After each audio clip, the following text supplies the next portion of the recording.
my favorite bird has to be the sociable weaver. The enormous nest that they create, their survival tactics to inhabit these harsh and unforgiving environments, and as well as their complex social arrangements, is truly remarkable. And the interconnectedness with the ecosystem shows us that we are too. Join me on my next adventure with Wild Earth in the African wild on channel 183 DSTV.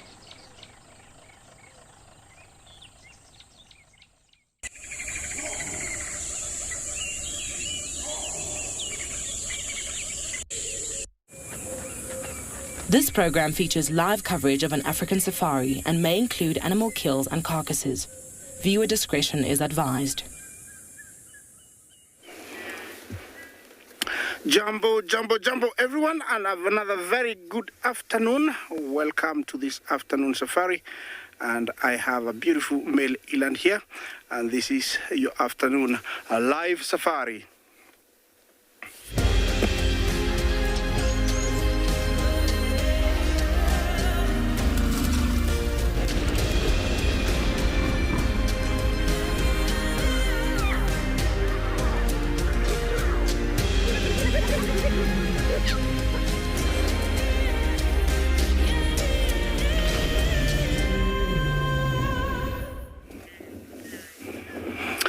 Jumbo, a very good afternoon, everyone, and welcome to this afternoon live safari.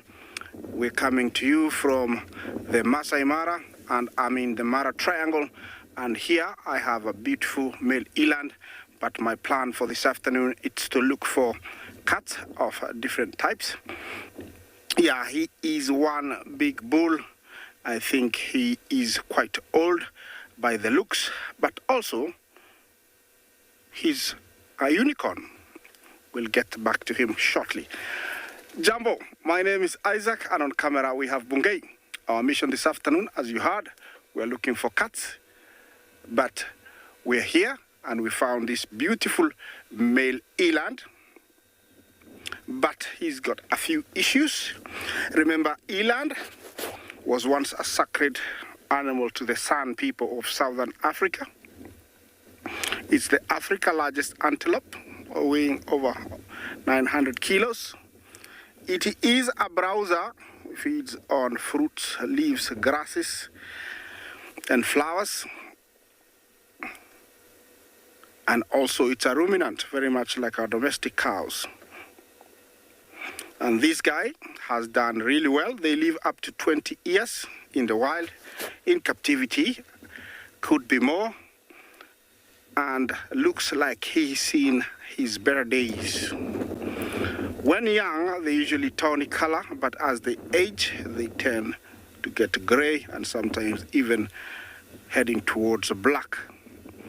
This guy has got a wound that has become very, very infected. You can tell it has affected his knee.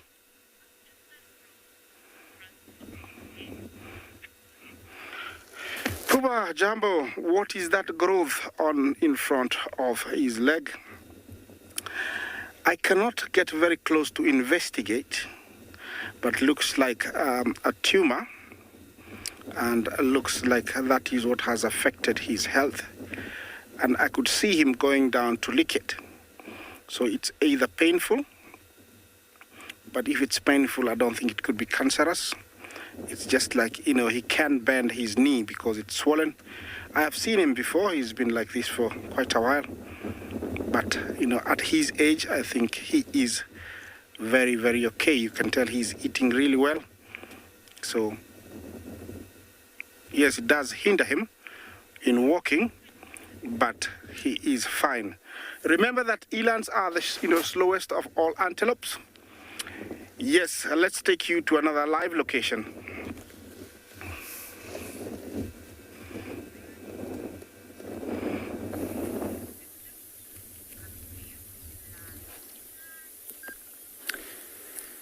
Good afternoon and a warm welcome to all our viewers to Ngala, where we have a pair of mating lions.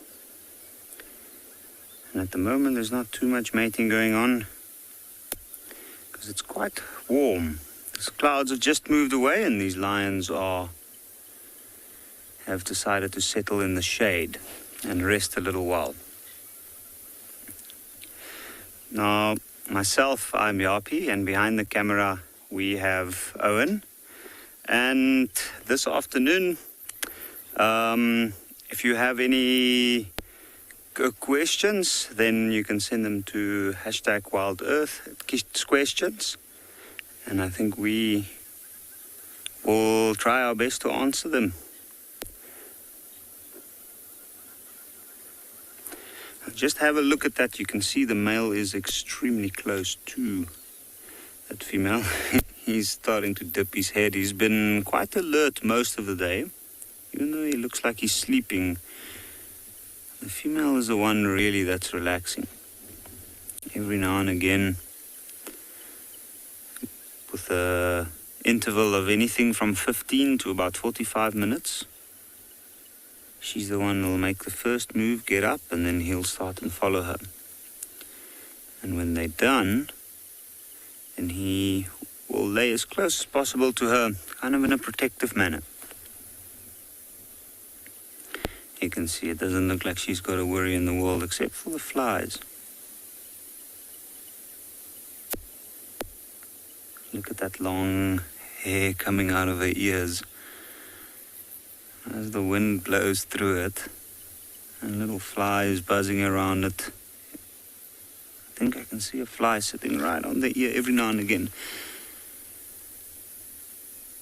That triggers a nervous reaction, and that's why they flick the ear to get off the flies. I think we'll sit here, see what happens next.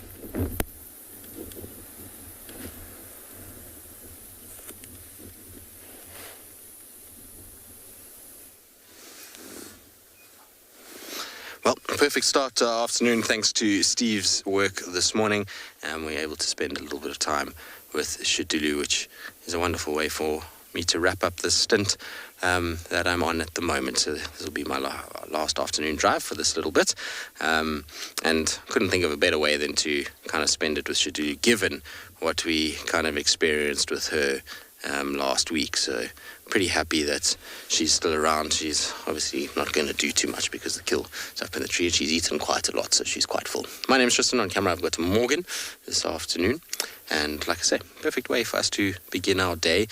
She's hot and tired and is in a situation where she's probably overeaten a little bit. We'll show you the carcass just now to show you how much she's eaten, and so I suspect that what we're going to find from her is that she's going to be fairly kind of relaxed. She's not going to do too much. Maybe, just maybe, she might go and have a drink of water just now. She might head off towards Treehouse Dam area, or she'll just lie like this. It's cooled right down this afternoon. Clouds have come in. There's a nice breeze blowing, so it's really very comfortable. And maybe from here she can then kind of feed on this, finish it, and then she'll leave. Probably, I would imagine, by the morning she'll be done. But what's going to be interesting is to see what plays out with her during the course of the next sort of day. So tomorrow morning will be very interesting with her, because if she's done with this carcass, where she goes to from there will be indicative of what's happened with her cubs and whether or not there is any that survived. Because generally when a leopard is on a kill and they have cubs of the age that she had or has, then they leave that carcass, they drink, and then they go straight back to the cubs in order to suckle. And so I'm hoping that whoever's on tomorrow morning, I'm sure James or Lauren will come here and be able to figure out where she goes. I'm hoping, though, that she might lead them back to a den. I mean, that would be the first prize, if that was the case. But isn't she magnificent? She's so, so pretty, particularly when she opens her eyes a little bit. She's got beautiful, beautiful light-coloured eyes. Does Tswalu, and I can imagine she's happy that it's not as hot as it has been this week. You know, it's an interesting thing, because when we first got here 2 weeks ago, we wouldn't have been able to probably find her where we found her today, and I'll get into that just now, because it's all to do with rain and how things are drying up. So we'll be patient with her. We'll see what she gets up to. Hopefully she'll go up the tree at some point or take us for a walk for water.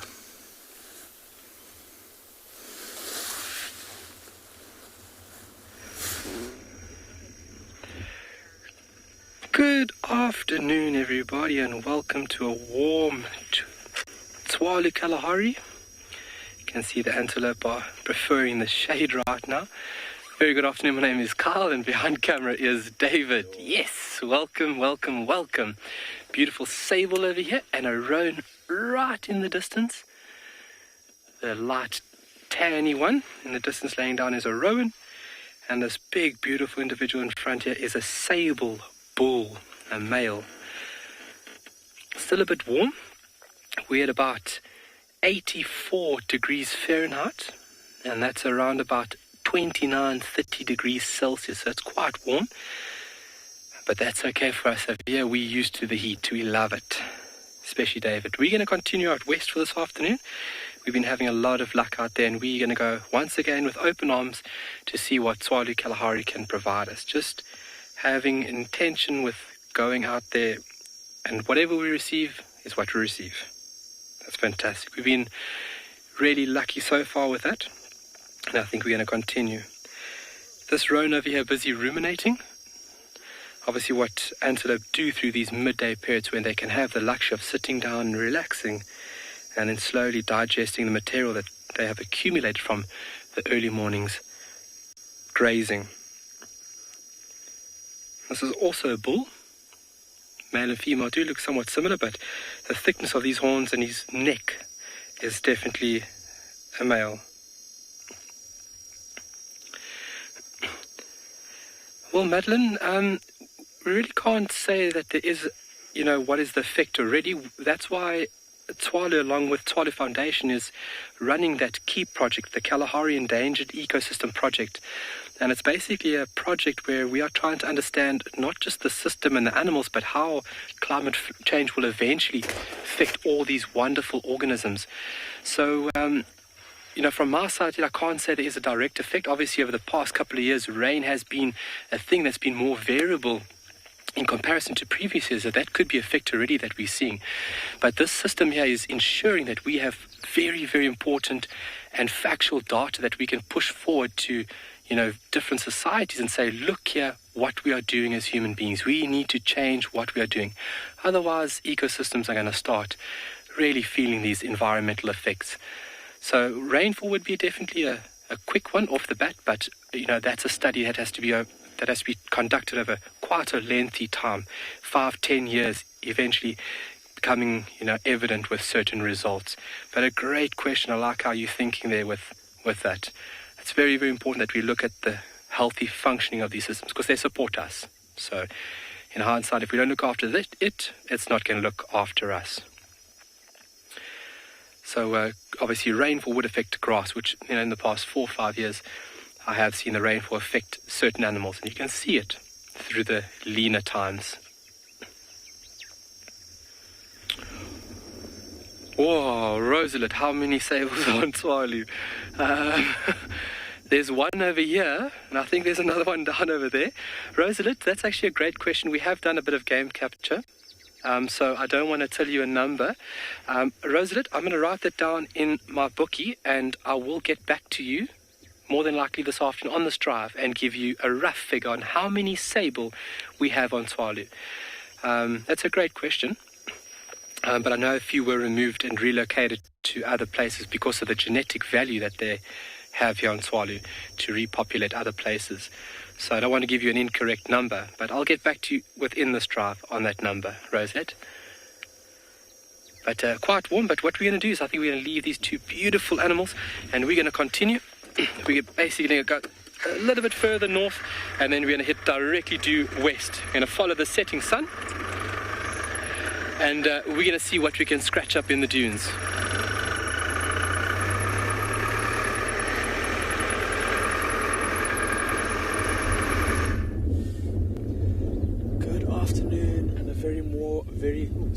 A very warm welcome to and beyond the private game reserve, where we have got the most unbelievably special scene on this Halloween day. A rhino in the background and a cheetah and her cubs in the foreground. Can you believe it?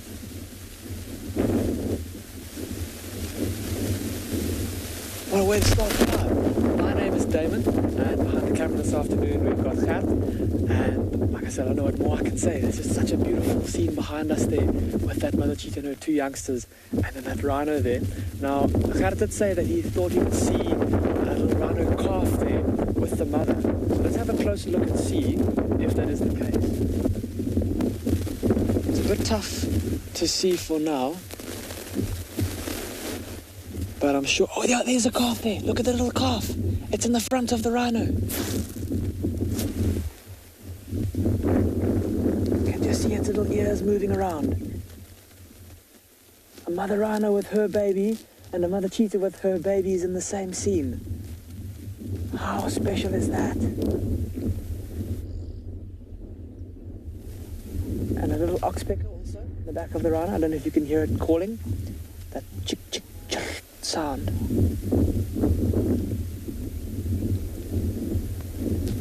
I hope you're all getting some screenshots. That is just too special. Two of the animal species that we are best known for here at Ambionpinda. Cheetah and rhinos in the same scene.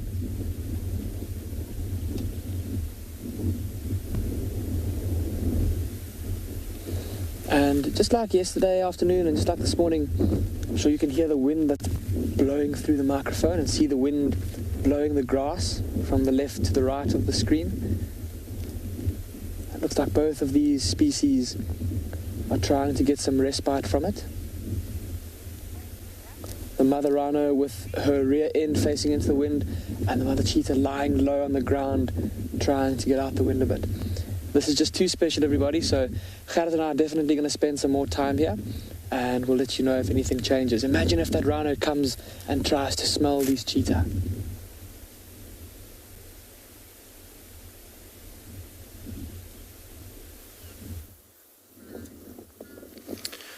Right, so we're still with Shudulu, but as I was saying earlier, is that there's a very good reason why we've been able to find quite a few cats, particularly this last week.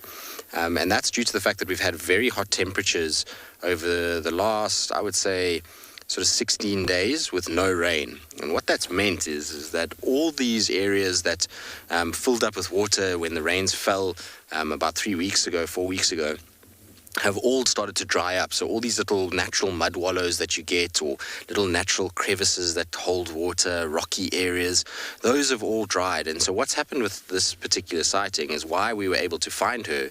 And you know, we would never have seen her otherwise if it wasn't for the fact that she walked towards Treehouse Dam to drink, and she left a track crossing the road and then a track coming back again. That's always indicative that there's something there, whether it be a cub or a kill. But if it had been, like I say, 3 weeks ago when the rains had come, you would have found where she is right now. Behind her is a drainage line that runs. Now, this drainage line would have probably had a little pocket of water somewhere. There might have been a little natural hole. If you look to the sort of right of her, there's a little natural hole to the right here. And that would have held water. And so she would have just drank water right here, and then she wouldn't have had to worry at all about having to go a distance. And so her kill is up a tree. She's here, got shade, she's got water, and she stays here the whole time. Now, this particular tree is in no way visible from a road. So without the ability to track and without the ability of animals to walk towards water, it becomes infinitely harder. It's why we always say during the peak of the summer months, our ability to find particularly a leopard becomes that much more difficult. And it's because they're not walking to go to water when they're on kills, and so to track them back to their kills, you've got to rely on just spotting the kill from a road, or seeing a drag mark on a road, which is not that common. So we've been very fortunate that the weather has played its part in the last few weeks and has really allowed us to be able to find a lot of the cats that we've managed to spend time with. And you know, it's one of those things. That's why I'm hoping that the rains don't come now for James, because he had in the last little bit that he was here, it rained a lot, and so I'm hoping it will be nice and clear for him, and he'll be able to continue the trend of many sightings. You can see Shudulu's kind of very similar to Tingana yesterday. It's just kind of fighting the sleep a little bit, panting to cool herself down, but also trying to nap, and every now and then wakes herself up. She'll also probably be covered in flies at this stage. she'll, after eating on that carcass, there'll be a lot of flies that will be around her. Yesterday was what was quite noticeable, and even this morning when we went to where Tingana had his kill, when I picked up that civet skull this morning, you could see how the flies just started to come and land everywhere. And that will be the same with hers. When there's a little bit of meat on her, it will attract these flies, which will irritate her. So you'll see her ears will flick, her eyes every now and then they'll land, kind of trying to get the moisture out there, up her nose, and generally just irritate her. And that's why her head will come up and down quite a lot. It won't be a hugely peaceful sleep that she'll have during the course of today. Also with the wind rustling, it will also just make her a little bit more kind of wary in conditions like this, when you've got a wind blowing and a lot of leaves moving and grasses moving. It can often lead to other predators sneaking up on them. So they typically, as soon as they kind of hear a big gust of wind, they just pop their heads up, have a little look around, make sure there's no hyena or lion or male leopard that's bearing down on them without their kind of knowledge. So it's going to be an unsettled afternoon for her in some respects. We can't see any sign of her stomach. I know that Steve said he got a visual of the stomach this morning, and it looked like there might be little kind of suckle marks there still, which is good news, but it was difficult to tell. I saw a screenshot of it. It's really not easy to be able to tell from that whether or not she's still got cubs. Time is going to tell. I think tomorrow morning is going to be the best opportunity, or sometime tomorrow when she finishes this kill and she starts to move off, in which direction and where she goes. So I didn't get the name, but does Shadulu have a kill in the tree? Yes, it's dangling just above me to the left here. It's a small duiker that's up in the tree there. It's not a very big kill, and she has eaten a monstrous amount since this morning. When they found this kill this morning, it was completely whole, so there wasn't any sign of her feeding on it, and you can see she's basically eaten back legs through the ribs, and it's really just the front legs and neck and head that's left.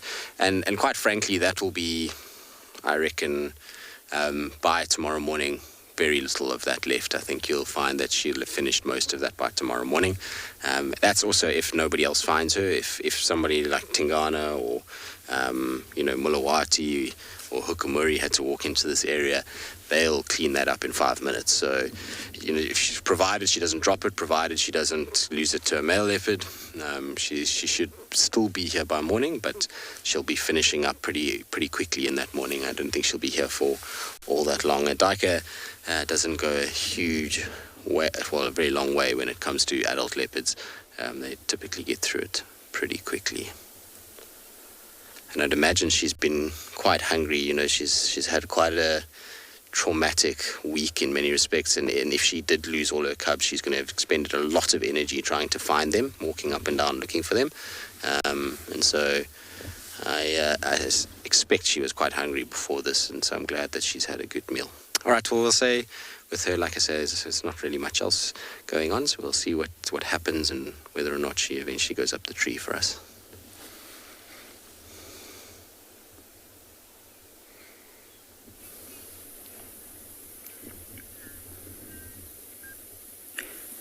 And finally, a little bit of movement and a very unsure face on that male lion. He's just tried to sniff on her backside, and he moved, and then she spun around and growled at him and even threw a paw at his face.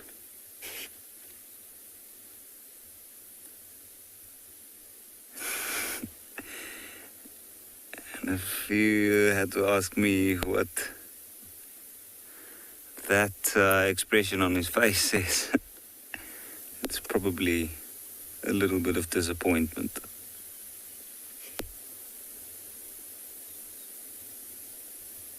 And also a bit unsure. Usually after whatever they were after doesn't work out, I've noticed a lion looks around, scans the bushes nearby, just like this guy did just now.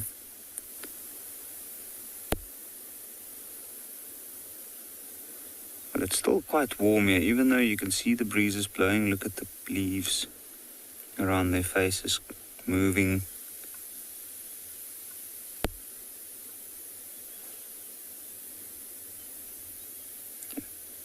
There's a bit of cloud cover here on Ngala today, and every time the clouds give way for the sun to come out, then it's like a burst of very, very intense heat.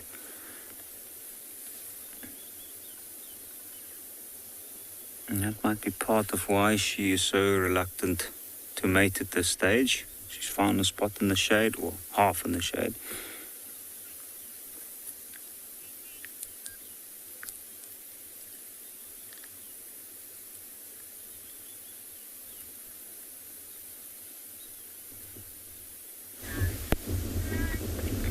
Welcome back to Ambient Pinda. That rhino and her calf have started moving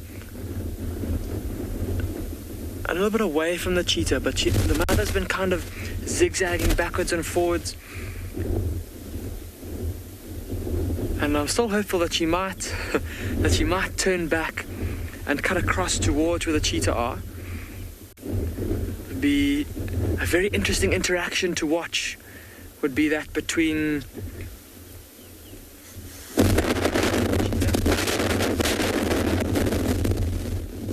but I think just looking at where she's going now, I think that they're probably going to miss each other. The rhino's probably going to keep on moving off to the right. Have a look at her face and how covered in mud it is. It's like she's been she's dug her head into a mud wallow. They're starting to graze a little bit there with her calf in tow. See how it's not grazing, just following along behind mum.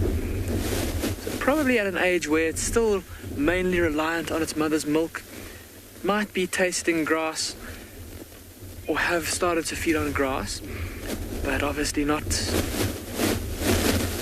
making up the bulk of its diet just yet. Well, that was close. We thought that the rhino might come up and smell the cheetah, but I think with her moving off in the opposite direction, I don't think that's very likely anymore.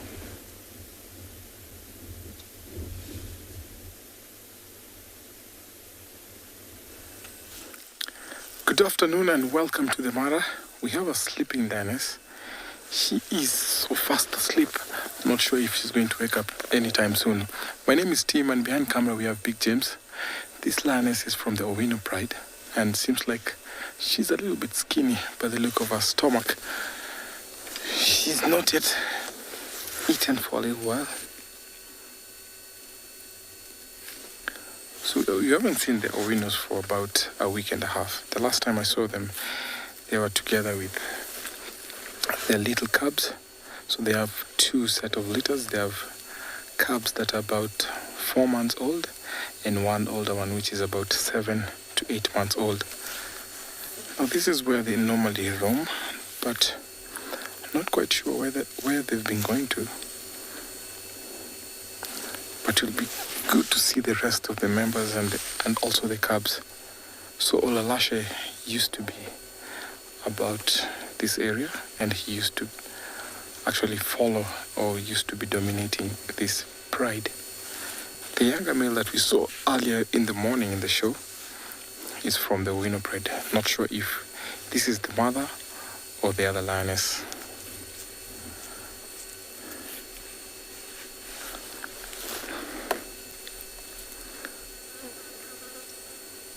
Very peaceful afternoon. You can see elephants up in the distance.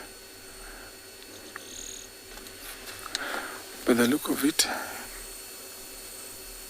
she looks like she only ate like about 4 days ago, 5.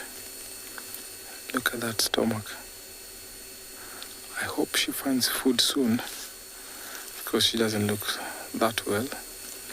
She's healthy though, but only that she's not eaten.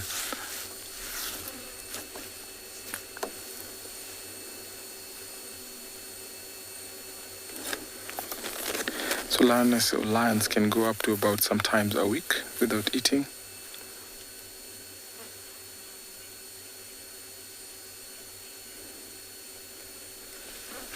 Barbara, thank you so much for your question. Because animals are normally out in the open, so they have their own way of resting. So not only that they need to sleep so that they can be attentive, but they also take rest. So it doesn't matter whether they've slept or not, but sometimes they take intervals during the day to sleep. So that little rest is enough for them because they're always alert. Let's say predators or even plains game. So depending on the adaptation, most of them don't need that much of a sleep to be active. So only lions that can sleep about, let's say, 12 to 18 hours, 16 hours a day. But other animals don't need that much of a sleep. So they're quite okay.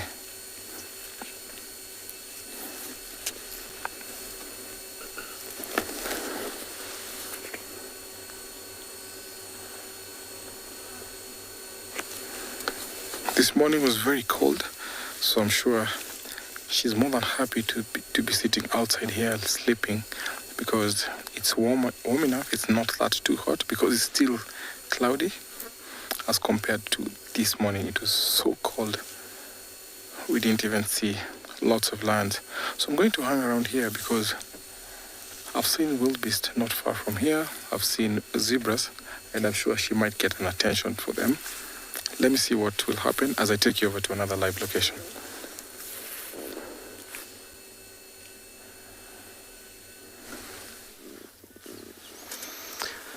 Right, well, Shaduru is still same spot as before. I've been looking around trying to see if there's any sign of hyenas anywhere around.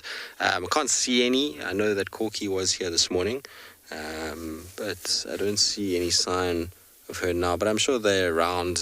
I don't think they would have gone far. Generally, hyenas, when they find a kill for a leopard, don't move too far. They know that there can be some scrap that can fall at any stage, and so I'm sure they're just lying under a tree close by or in the drainage line. That's much better, girl. You look much prettier when you face us and your eyes are looking up. Isn't that beautiful, though? Those light-colored eyes against that beautiful kind of golden coat. There really is something mesmerizing about. I think she's being irritated by a fly. Shame, girl. Sorry. There's something mesmerizing when you get to look at a leopard like this. You know, it's. I suppose in many respects people would think after a while you would get tired of doing this. You know, after, in my case, 12 years of following leopards around and seeing where they go and what they get up to. You'll find that they, you'd think that maybe you'd start to grow tired of spending hours and hours with them, but never is the case. I always just find that they're the most interesting little creatures, and they've got such beautiful coats that every time you see them, you kind of get your breath is taken away a little bit, and you realize how fortunate you are to be in the presence of these cats. So it's a very, very special thing to see. Now, I am having a few little tech issues with what is going on here. Is something biting you? I wonder if she's not getting bitten by ants or something. There you go, you see, she just pulled something off. I would imagine it's ants or something like that that have just given her a little nip. She certainly wasn't impressed by it, whatever it may be. She might actually go up the tree if it gets too much. You see how she's eyeing the tree and she keeps kind of looking in that direction. I think if she starts to get irritated too much by whatever it is that's there, we might see her climb and rather get up where there's not as many insects. I wonder what it is. Ants would be my guess. Maybe she's just lying on a little ant nest there and she's disturbed some of the workers and the soldiers are nipping at her. I have absolutely no idea whether... That's the only thing I can think of. There's not really many other things at this time of the day that would cause discomfort to a cat lying down. Things like beetles generally won't go too close, and you wouldn't get something like a dung beetle bothering her. So it would have to be either, a flying insect, but we would have picked that up flying around her face and those kind of areas. So it must be something on the ground, and really the only thing that could possibly irritate a leopard enough to see her jumping up and down and biting at her fur and grooming, in my mind, would be something like pugnacious ants. They are nasty things that get onto your skin and they bite and spray formic acid, and it's a pretty uncomfortable experience if you get them on you. So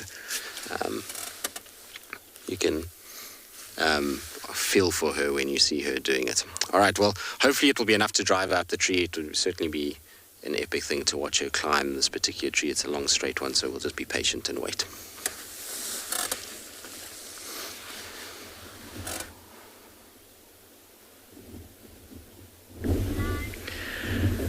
Welcome back to Mpianda. Those two rhinos, the mother and her calf, continued walking off to the right, and then got the scent of the cheetah, and I don't know why, but got a big fright and ran off into the west, which startled the cheetah quite a bit. They all jumped up and looked around, but they've now settled back down. And look at how all three of them are now lying very close to each other. See Mum there in the middle, as always, with her head up, being vigilant.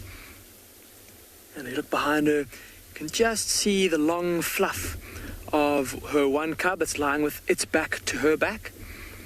And then her other cub lying in the foreground here, with his chin on the ground and his back and shoulders facing towards us.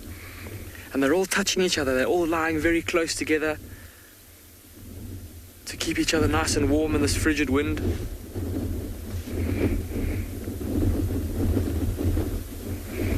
I don't know if you could hear that gust of wind there. There was a sudden increase, and it coincided with those cheetah lifting their heads. So amazing how that extra wind, that extra strong gust, no doubt bringing new smells and maybe new sounds from across the plain, just caused them to lift their heads a little bit.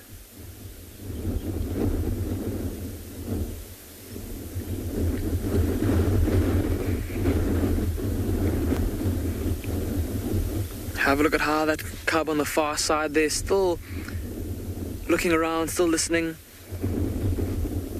Mum looks pretty relaxed though. Look how she's closed her eyes again, gone back to sleep. And now both of her cubs have done the same too. Now, we're very close to where we left this mother cheetah and her two youngsters yesterday afternoon. And just shows how once a mother cheetah like this finds a particularly suitable patch of habitat to keep her youngsters, especially when they've had a bit to eat and they're not in as much need of food, just shows how resident they can be, how almost sedentary they can be, at least here at Mpianda sometimes, depending on the area of the reserve.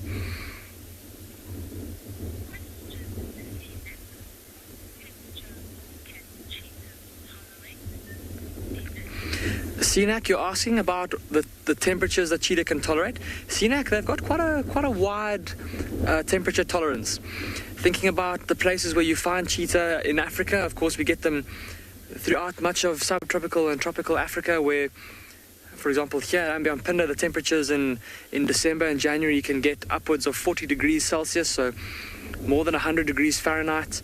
And think about also like the Kalahari Desert over at Tswalu, where it also gets very, very, very hot, very dry in the middle of summer.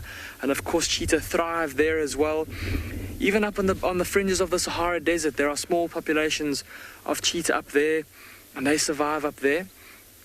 On the flip side of things, coming back to the Kalahari and coming back to the Sahara Desert, where temperatures in winter can drop well below freezing, and yet cheetah can still survive there. I recently saw some photographs from a reserve further southwest, in the southern parts of the country, where towards the interior they get snow in the winter. And I saw some photographs of cheetah in the snow, and they seem to be doing okay there as well.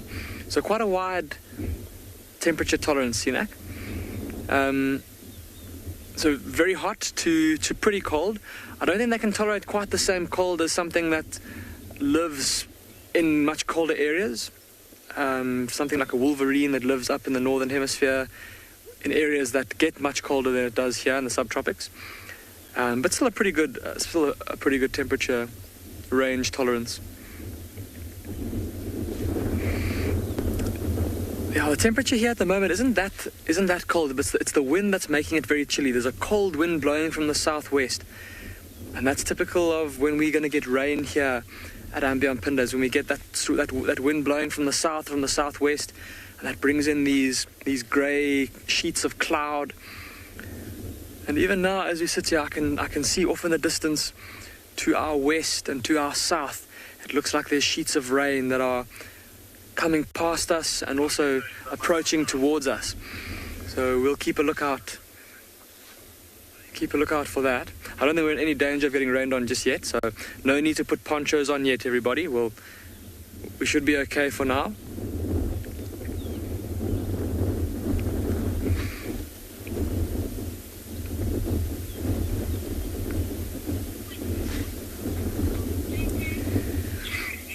But lovely to see this little cheetah family all curled up and cozy, and so I think that Gerrit and I are going to spend a little bit more time here with them.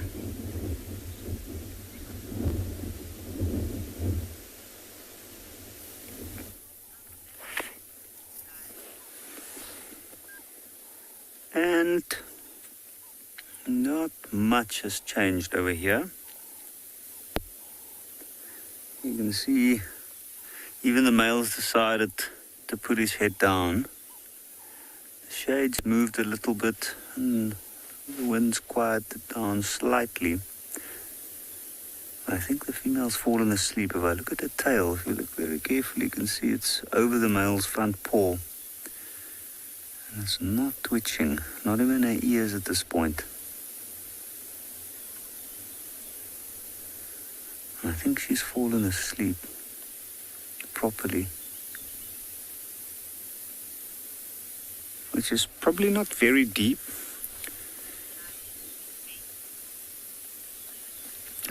Rosalind, that's a good question. How long do lions mate for? It depends, really. I've seen sometimes only for a day, then they split up. But generally, it's around 5 to 7 days that they spend in each other's company. On occasions, one male, in this case this one, will start out mating with this female. I think it will get more regular towards the end of the day and tomorrow. And then usually towards the end, it's when the strongest male, so to speak, comes in. And they might switch over. After about 4 or 5 days, the one male might be exhausted and the other one takes over, in which case the female will be a little bit less intrigued. And you can see, have a look at that. So that male, he was just, he's licking her hindquarters. And that's probably to try and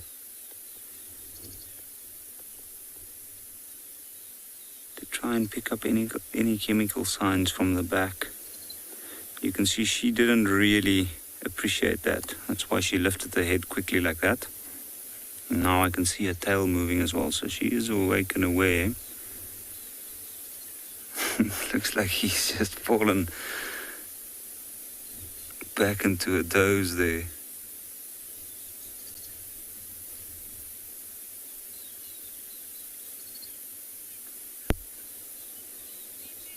Well, I don't think at this point that she is keen. It might be a few more minutes, so we'll stay here and see if it changes.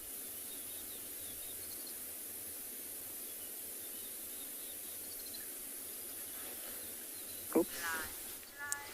Well, it's much like what we are doing as well, is just sitting and being patient.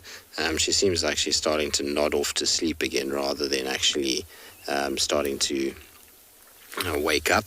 I was hoping, she looked up into the tree a few times and kind of had this sort of glance as though she was going to go up, but those eyes are starting to get quite heavy now, and it almost looks as though she's about to kind of flop to the side and go back to sleep. And so I don't think she's quite ready to go up just yet. You often find with leopards on kills is that in the afternoons they wait until much later to go up. It's around sort of sunset period is when they generally like to kind of make their way up the tree, and that's kind of what they figure is the best time for them to do things. It's obviously because there's a heat factor. Normally at this time of the year, as we know, yesterday at this time she would have been suffering a lot more than she is now from a heat perspective, and so that's why you find the activity is normally later. But we can be hopeful and we can wish, and then let's see, maybe she'll eventually go up there and we'll get, like I said, the ascent, because where she is at the moment, if she does go up this tree, it's such a cool tree from a climbing perspective. You've got this long, straight, narrow branch, and there's nothing really around it, so it'll be such a beautiful view of her climbing if she were to go up. It'd be really cool to see the agility in these leopards because of how straight and how long the stem of this particular marula is. So I'm hoping that we'll get that at some point. We'll have to be patient, I suppose. It's going to take a while until she does. Either way, though, just spending time with her is absolutely a treat.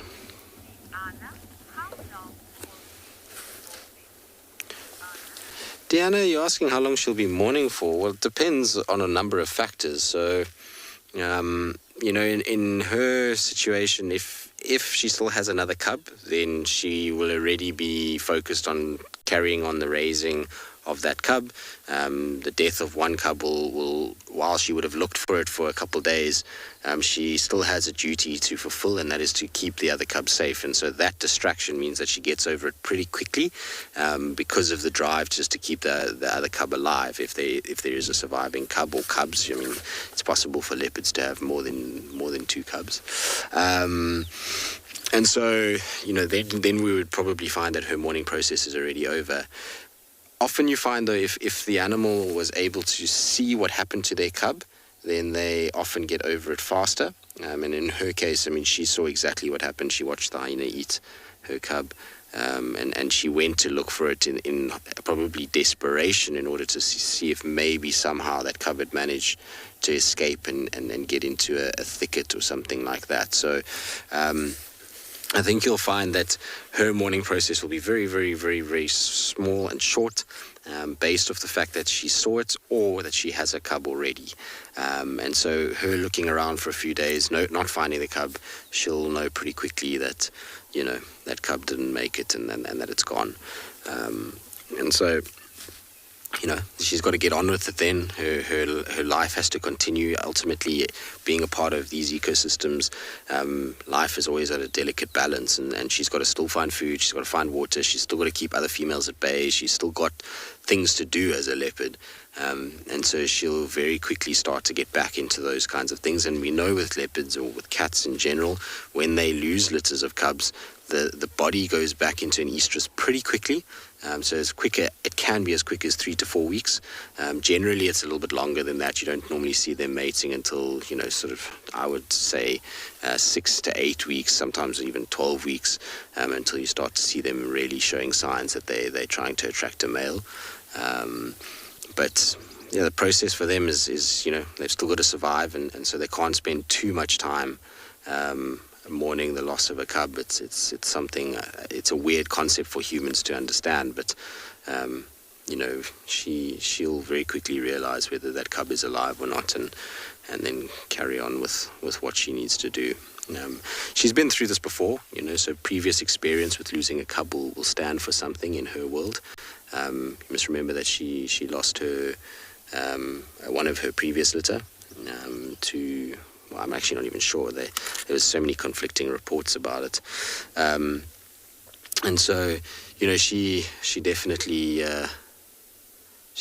will have been through this and will have had to learn from that experience, and that will then mean that her period of time in terms of adjusting to losing the cub will probably have changed somewhat from that first experience to this one. Either way, though, they definitely go through a period where they're in distress. They're looking for cub. They stressed by the fact that they can't find it. It's not a nice thing at all. And so it's good that she's got a meal. It's good that it's up a tree and she can have a fairly calm, relaxed time of it. And hopefully no males disturb her on this particular kill.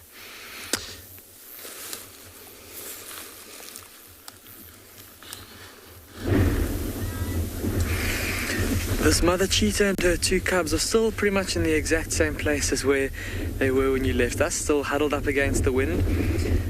And sure, we're really hoping that neither of these cubs succumb to the attentions of a bigger predator. And Mom's done very well to have gotten them to this age, and with each day that passes, their chances of reaching adulthood get better and better. She's done very well to have managed to get these cubs, which make up her full litter, from birth to this age, having been born around the end of February. So they're now approaching their they're about 8 months old now. And the older they get, the better their chances will be of making it to adulthood. Them being two males, they'll more than likely stick together, be able to form a coalition, and help to support each other during those early years of independence from their mother, where finding food will be tough and catching food even tougher. And they'll of course have to avoid the attentions of bigger male cheetah, dominant male cheetah. For now, though, that time seems to be very far away.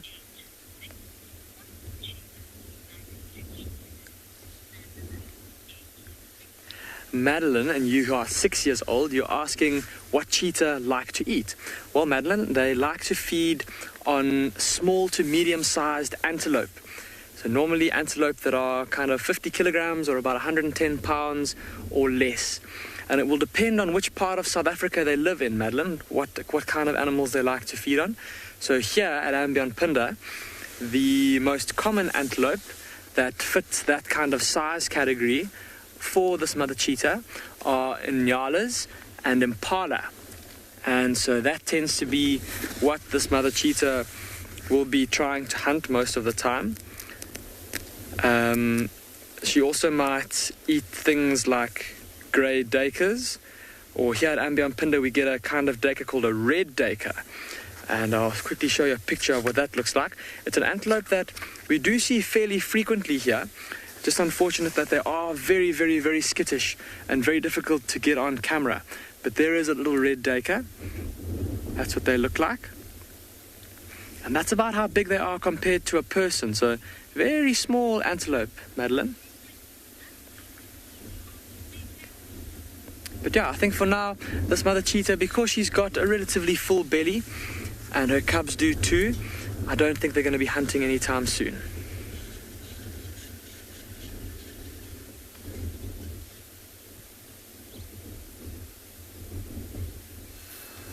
I wish those cheetahs a success, because every animal needs to eat. Now back here in the Mara we have Bachel zebra. Wow, and you can see the hornbills come to visit. So they've picked a spot where some of them were actually dust rolling. Not sure if these two will dust roll. Let's see if they'll come to dust roll.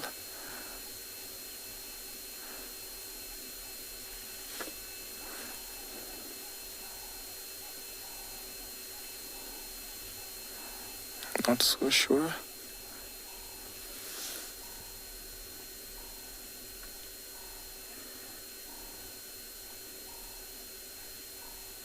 And yes, there you go. That's the common behavior they perform to remove parasites and other biting insects from their skin. So we always see them once in a while or quite often when they do that. It's a common behavior witnessed in zebras. And sometimes you'll find other animals. I've seen the warthogs do the same. So they always pick a spot. You see most of them as they're walking towards the right of the screen, they'll come here, yes, and then lie down and do a roll, which is very nice to see.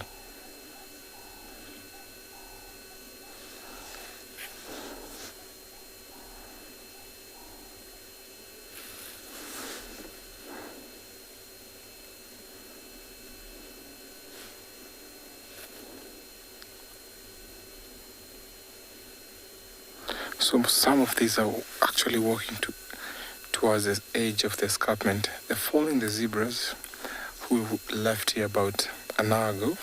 I heard that there was a big herd of zebras walking towards the escarpment area. But then we have a few herds. And over in the background I can see some wildebeest.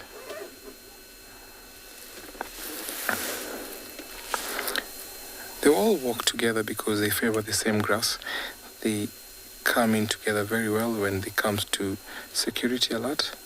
So zebras will warn the wildebeest when there's danger, especially because they have very sharp eyes. So these zebras live in a very loosely organized home range. We have sometimes residents who are in some parts of the Mara, especially in the wider parts of the Mara and the conservancies. Other than here, we have only the migrants who come once in a year and then head back to the Serengeti. So it's actually interesting because these herds live about one stallion, about 12 mares, which is very interesting.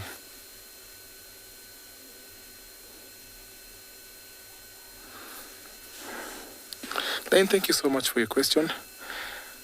We hardly encounter, or we cannot see these two cohabiting and mating. So only in captivity that can be done, but in the wild, no.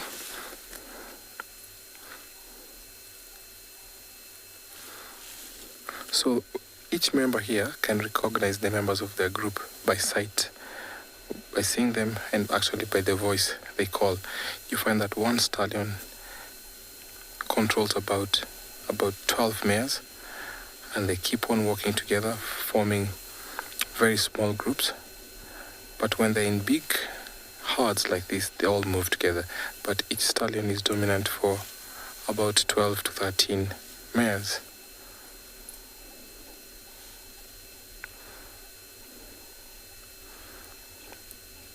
Of course, there's an advantage of them walking together with the wildebeest because of the level of the grass that they get to eat. They eat the medium short grass, while the wildebeest will always come in fast and eat the taller grass. So it's always an advantage walking together.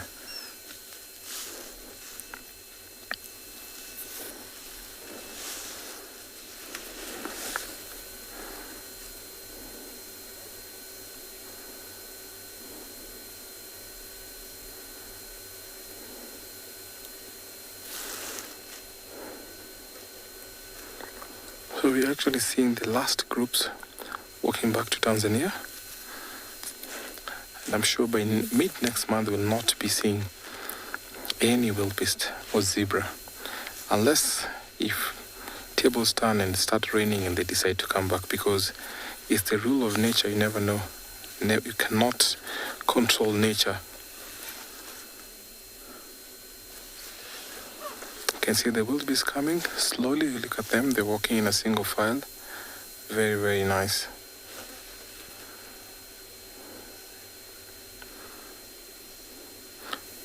Most of these zebras here are pregnant, and they'll be giving birth by the end of December or mid-December. That is when we get to see them giving birth. Like, see the one at the center there? She has a very heavy belly. I think towards December, and they'll be giving birth.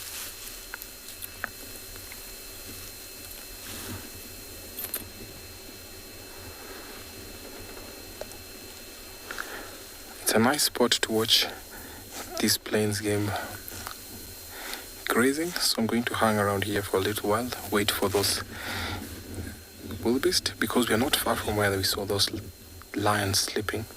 So I'll take you over to another live location.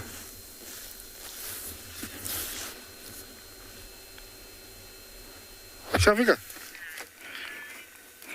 Well, we have giraffe here, and they all look very comfortable and, happy, doing what they do best, browsing. Look at this, the color of this guy is much darker, and very much like in other animals and human beings, we tend to have to lack some melanin in our skin, or either it's too deep or light, and this is the same with this giraffe. I think it comes from a family with a good genetic, and so they've become very dark. Unlike these ones here that are very light, they're all happy, doing what they do best. Remember, the giraffe is an endangered species all over Africa. We have less than 100,000, and the main threat facing the giraffe from this Masai giraffe to the southern giraffe is all habitat loss and a bit of poaching here and there. Habitat loss is caused by cutting down of trees for construction material and also for charcoal for cooking. This is a very beautiful scene you see here. Yeah, the giraffe particularly we find here is called the Masai Giraffe, and they are in very big, what we call Tower of Giraffes. They're all over here in the Masai Mara, and they have found a very safe haven, so they're coming back in a very, very good way. Over here, I can see that we have a good number of females and males. You can tell that one definitely it is a female for many reasons. It doesn't have the belly button, and also it's got hairy tufts on top of its ossicons. They go in groups called Tower of Giraffe.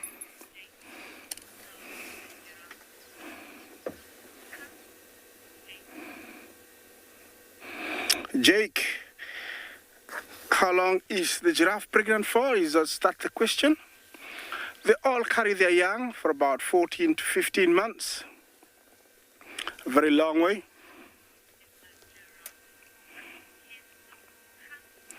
Oh, sorry, Jake. I gave you an answer to a different question. How long is the giraffe prehensile tongue?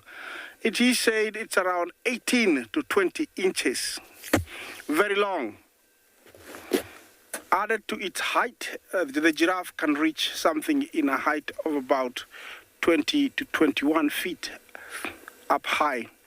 And for many reasons, they are the only ones that can reach, high trees together with the elephants. And that's why in the Mara we do have some trees that look like umbrellas.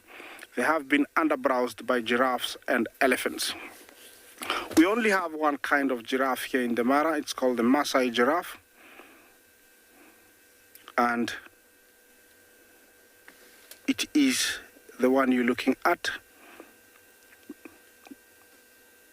That one behind there, it's a male, and the one in front, it is a female. You can tell the difference in horns. Definitely. The one to the left, to the right actually looks very alert. I don't know for what reason. Anyway, we're going to take you to our next location.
Dumela!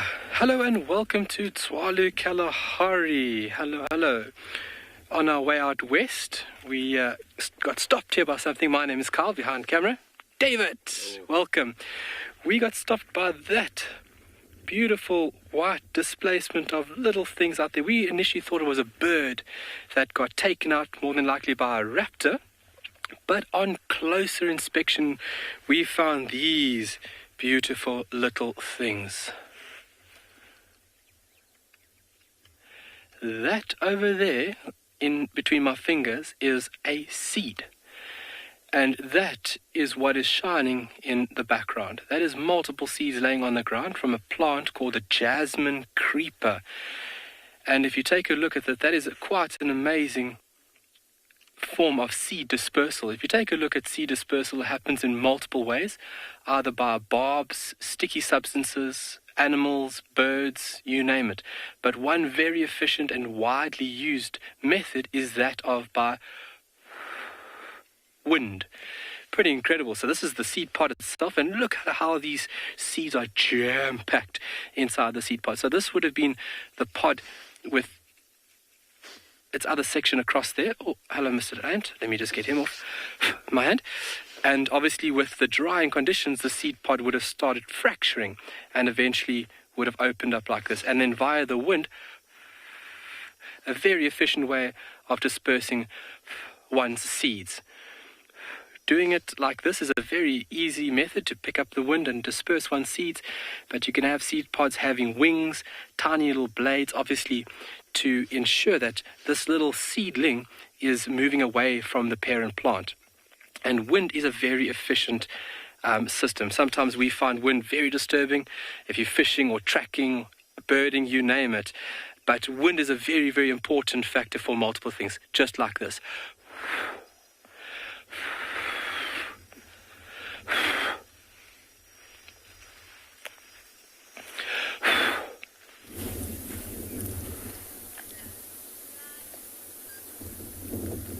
And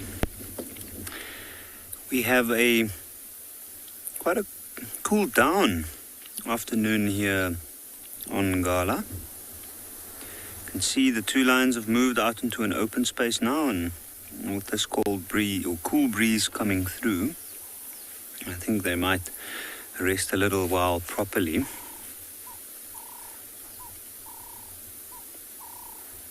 And there's a pan of water in the background with quite a lot of impala further back.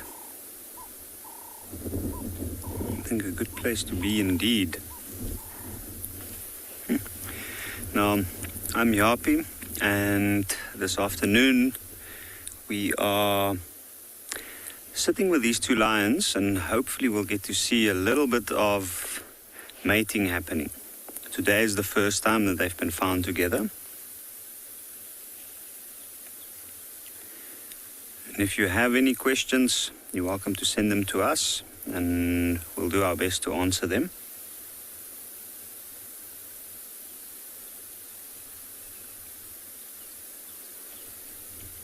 You can see they've just been lit up.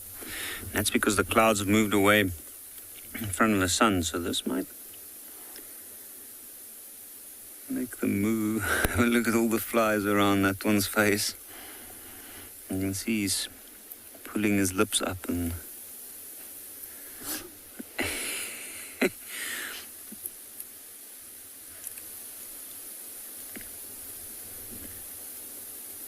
you can just see the flies around where the whiskers are. And I think as one of them went to go land on the lip and on the whiskers, that's probably made him want to sneeze like that. Just imagine how that mouth must smell. And where it's been. Don't really know where this guy have been the last couple of days, and then suddenly he shows up dead central in the reserve with one of the females that we up until now thought has crossed out of Ngala with the rest of the pride.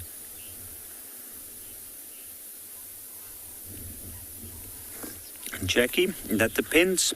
Sometimes it's only a few days, and sometimes it can go up to about 5, 6, even 7 days in an extreme time. I have seen them together for longer, but then towards the end of that, there's usually no real mating happening. The male just hangs around. There's a lot of factors that might change the situation. If the pride does make their way back into this area from wherever they are, she might decide to get up and go towards them. Also, there's always the chance of another male lion making his way into the area. Just have a look at that unbelievable scene. You can see the clouds in the background. Everything's bright green after the rains we've had.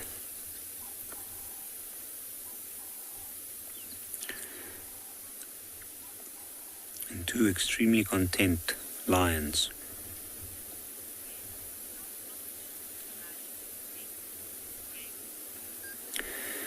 Greg, how often do lions mate? That's an interesting question to answer. So, a female lioness does go into estrus about once every 6 weeks, give or take. And within a pride, that means that the rest of the lionesses will come into estrus quite shortly afterwards. But this lioness, she has been raising cubs for the past 2 years. And those cubs are pretty large at this stage. I think at the beginning of October, that's more or less when they turn 2. And she hasn't mated in that entire time up until now. So she's ready to mate again. She's ready to have another litter of cubs. And from our side, it would be interesting to see whether these males, this male and his brother, will be able to have more offspring.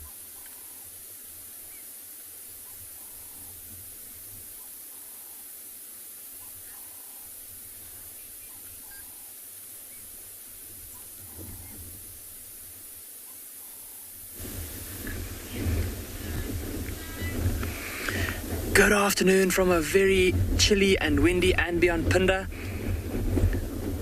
where we've got this beautiful mother cheetah and her 2 youngsters curled up against the chill. How fantastic is that? My name is Damon, and behind the camera we've got Gerrit this afternoon, and it's just so fantastic to get to spend some time with this mother cheetah and her 2 little ones. We've been spending quite a bit of time with them over the last few days, and just super cool to see them all hunched up like that, trying to keep warm against the chill of the wind.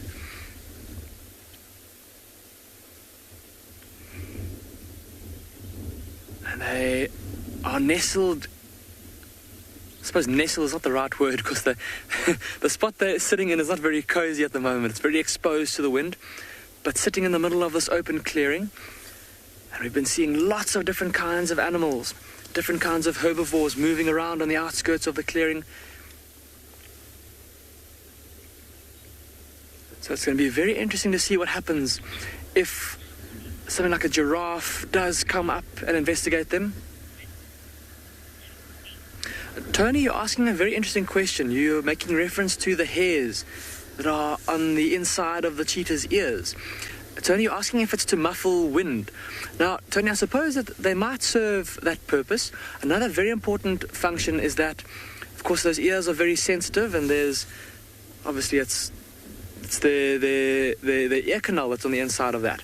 And they won't want anything crawling inside there, like insects or anything like that. And so those hairs, if anything touches them, if even like a little stick or a little blade of grass or a little beetle or something flies and touches those hairs, the cheetah will be able to realize that there's something that's going into its ear, and it will then be able to either move its head away or flick its ear. So a bit of a protective function.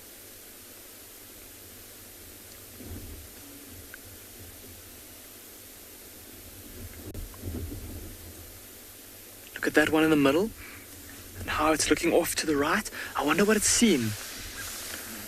Just now, oh, there's a giraffe there. It's a bit difficult to see now, so I don't think we'll pan the camera there just yet. But a giraffe just crossed a bit of an open clearing in the direction of where that cheetah cub is looking. It's now behind a bush.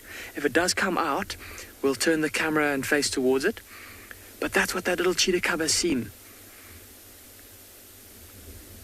Incredible that from so close to the ground, it was able to spot that giraffe on the other side of those bushes. Just shows how sharp their eyesight is already at this young age. Isn't that just the cutest thing, that little cub resting his chin on his mother's hips? This is just too adorable.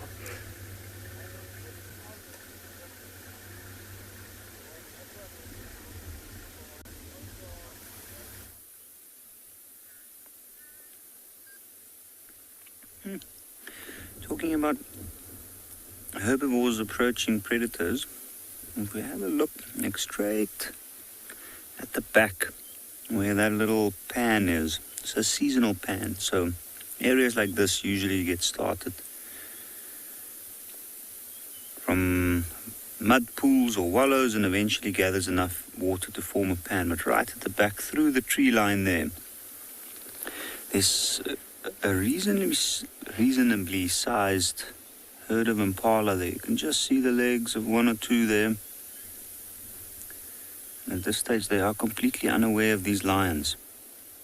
You can see they put their head down, they're feeding off the grass. The wind's also blowing across from the right to the left, which means that the scent of these two will not be picked up by those impalas. At the moment they seem completely unaware of the world around them, and they don't seem too bothered either, except with the flies.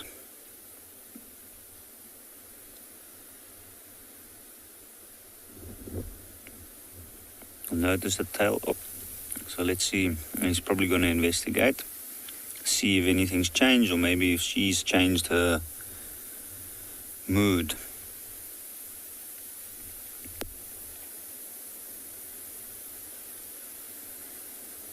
How amazing is that mane blowing in the wind?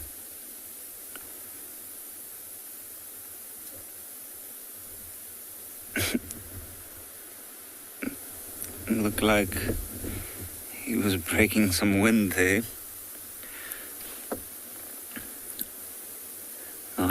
I find a large male lion fascinating with a fully developed mane. Cenac, how overprotective are male lions when mating with females? In this case, this guy is very protective, like way too overprotective. I've seen him chase other animals. We keep our distance from him as well. If you look at that eyes, you can see he doesn't look very impressed with a lot of things. But he is quite overprotective. We don't see him stray far from a female. He stays very close. You can see he's unsure. He wants to make a move, but he knows also that she might react, and the reaction that he gets might not quite be what he wants. So my guess would be, in this case, if he's going to try something, he might move around towards the back, try and sniff her backside again. If she retaliates, he might just move and lay down. He's trying to look preoccupied. And he's probably caught a glimpse of the impalas in the back.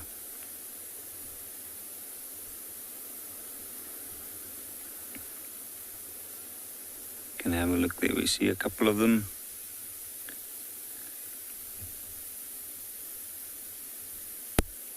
Now you might wonder, what are the chances of this lion actually grabbing one of those? I don't think very good.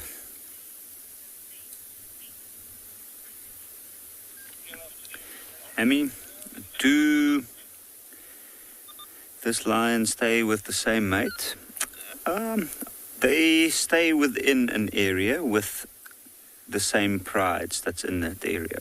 But as their area grows, their territory, or if other lionesses had to move into the area, they'll change it. And this male and his brother, they make their rounds in mating with all of the females. within the prides that fall within their territory. In this particular pride that the female is from, there are 5 lionesses that's sexually matured, and they have mated with all of them. And then we know of at least one other pride that's also got, at the moment, I think 4 large lionesses, which is also at a sexually matured age. So no, they don't just stay with one mate. Certainly seems like he treats her like the only one. Although I think she might probably not agree.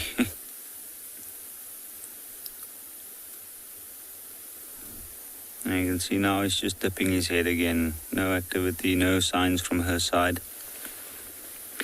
Now I've seen before where the male is often the one that, especially at the start, he'll get up, he'll try and move towards the lioness, try to make the first move. And then it goes through a stage where she's actually the one initiating. And eventually, it'll go back to the male being the one trying to initiate the mating.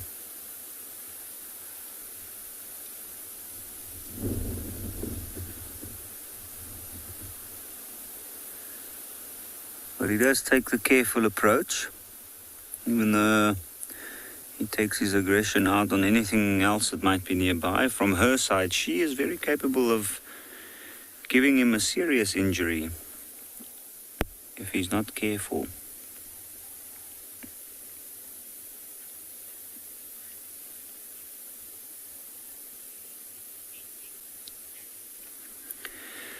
Janet, would they hunt this early within mating?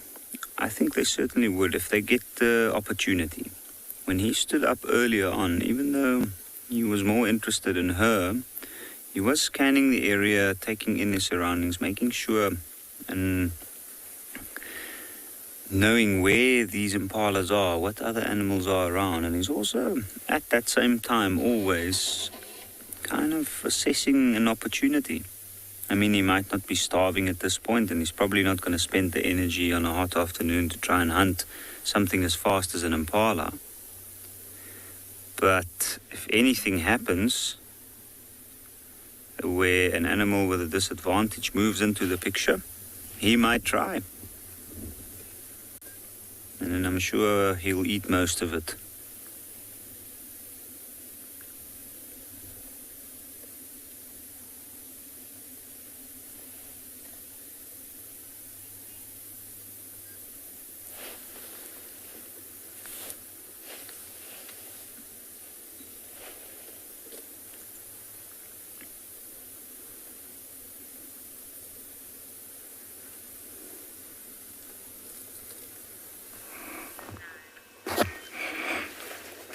Well, look at what we have here. A lioness from the Owino Pride. From a distance, I was very excited. I thought it was a leopard, but I looked closer. And yes, it is definitely a lioness. It's one of the Owino daughters. This is a female, and she's got 2 cubs. They're quite spread out, around this area. Yeah. Hi there, I'm Isaac. Remember to send in your question. I'll answer them right here. And I'm very, very excited to find these lionesses, because the whole morning I was very desperate to find a lioness, and I was wondering what was happening. But I'm very delighted that, I can get to share these beautiful lionesses with you this afternoon. Well, she looks like she loves that spot. It is very comfortable. Remember that lions are very clumsy climbers, but a tree like this, they will climb it without any problems. In fact, this one is a very good vantage point for the little girl. She's able from there to look down and spot whatever if she needs to go hunting. But I don't think she's got that kind of thinking at the moment, because I think sleeping has taken over her mind and she's trying to get comfortable in a tree. Remember, they're not very good climbers. They're not meant to be in trees. And so she's trying to find comfort. She's even trying to anchor herself using the teeth. You see that? She's trying to bite the tree. I think that's better now, but I don't think she's gonna last very long in that position. Definitely looks very comfortable, but I don't know for how long. She's about 2.5 years, and female lionesses do stick with their moms, sometimes forever. At her age, she is capable of hunting, although she's still in her final stages of perfecting to be a good hunter. Owino pride was a breakaway pride from, the sausage tree pride, and there were about 4 lionesses and their cubs when they were last seen. I'm gonna stay here. Let's take you to another live location.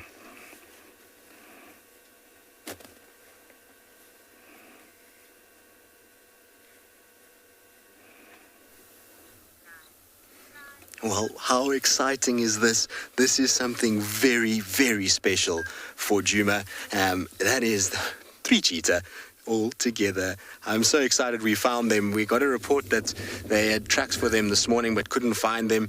And so we came into this area and we've managed to luck out and we found the mom with the 2 little ones, which is super exciting. And I can't believe that we've actually got them. This area is renowned for its leopard viewing, but not so much for its cheetah viewing because, well, it's generally not the greatest bush for cheetah and they don't do very well here because of all of the leopards and hyenas and lions that we have in this area. It's a tough place for cheetah to raise cubs. And so for her to have these 2 cubs and the fact that she's doing so well, we have seen signs of her in the last few weeks, but we haven't really had a great sighting of her as yet. And so this is the first time we've managed to find her in a really nice area. And I'm just super excited to kind of see them. It's a thing that we, like I say, I mean, we spend a lot of time out here and we see a lot of leopards and they are shy and they are reclusive and they can be difficult to find. But for this particular part of the world, this is very, very special. Shiny, cheetahs do normally chill in the open. I like the way that you said that. The reason being is that they are built for speed. They're not built with power, and so they are very, very vulnerable to other predators in the form of hyenas, lions, and leopard.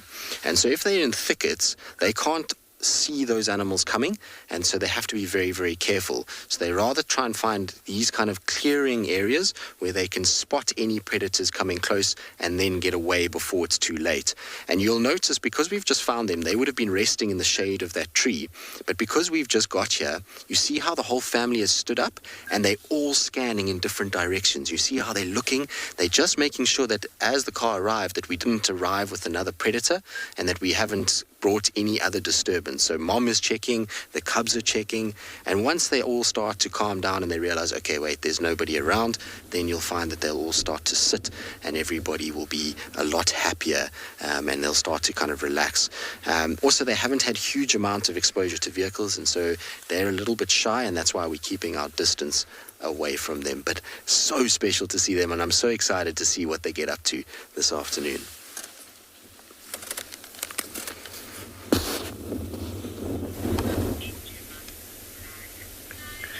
From cheetah in the Sabi Sands back to the cheetah here at Ambionpinda. Look at what's going on, everybody. See the mother cheetah here in the foreground, and in the background there's a young male impala. It was actually the cub that spotted the impala first. There's a wildebeest there too, and the cub's body language gave it away or the mother lifted her head, saw her cub staring at something. She immediately noticed the impala, and she's now started to stalk too. Now, where those impala are, oh my goodness, they look like they're so close, but in reality she's probably about 100 meters away from them for the time being. They're the cubs watching mom, learning from her, watching how she stalks. So she still has quite a way to go to get... Oh, they're moving out into the open again. There's impala in a bit of a thicket of guarri bushes. But if they just come out a bit to the right, they'll be out in the open again. It looks like the wildebeest is moving. See how Mom has sat still there. She's waiting for those impala to make a move. The thicker the bush is, the more in favor of the impala it will be, with their ability to sidestep very quickly and duck and dive and jump over branches. The thickets will probably favor them in a chase. So she'll want them to come out into the open a bit more.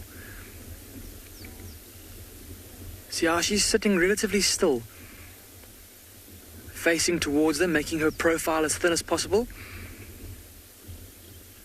She's using that little bush in front of her for a bit of cover.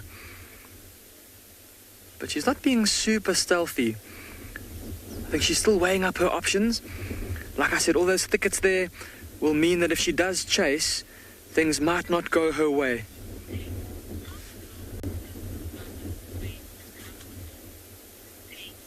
Tate, you're asking how long this mother cheetah will raise her cubs for. Tate, it will depend on a couple of different factors, but on average, it's normally about 18 months where the cubs will leave their mother, so about 10 months' time from now. It could be, though, a little bit longer. It could be even a bit shorter. In fact, this mother's previous litter of cubs, only one survived. I think it was also a litter of 2, if I'm not mistaken. Maybe 3, I can't quite remember offhand. But only one of them survived to independence, and shame, that poor little cub was left on its own, or was kind of pushed away by its mother when it was only a few months over a year, somewhere between a year and a half. See how she's watching those impala very carefully. Those impala, see how it's got its head down, and that's what all the other members of that herd are doing. They're all busy grazing, and that's good for her. If their head's down in the long grass, it means that there's a lesser chance of them spotting her. And again, listen to the wind and how it's blowing through the microphone. And that might help her in terms of concealing any sounds that she might make if she accidentally steps on a dry twig or a dry bunch of grass. The sound of the wind will mask her noise. The wind is also blowing from the impala towards her, so they won't be able to smell her. JC, you're asking if this cheetah will try and catch a wildebeest. JC, it's highly unlikely. She's a lot smaller than one of those wildebeests. If there was a wildebeest calf here, then she might try. But because of how much bigger that wildebeest is than she is, I mean, it could be 5 times, maybe even more, 5 times her own body weight. So for her by herself, that's a very big, dangerous animal to try and tackle. But something like this impala will be much more her kind of size prey. On the other hand, though, if her 2 sons make it to adulthood and they stay together as a coalition, then an adult wildebeest is something that they might be able to try and hunt. There we go, she's moving again, just stretching a little bit, trying to get limbered up. She's been lying down, curled up for quite some time now, so her muscles will be tight, and now she's stalking. Look at how her ears are out to the side. Oh my goodness. Look at those black spots at the backs of her ears, helping us to keep track of her, but also helping her cubs to keep an eye on her. And we can't move now, everybody. Any movement that we make might interfere with the balance between predator and prey here. We don't want to give either party an unfair advantage. She's circling around, and the cubs are following in her footsteps. Oh, she's sitting down again. Almost like, I think she's just feeling that she's reached that little bit of a depression there. I don't know if you can see. She's in a bit of a dip there. And so it'll be a bit harder for the impala to be able to see her.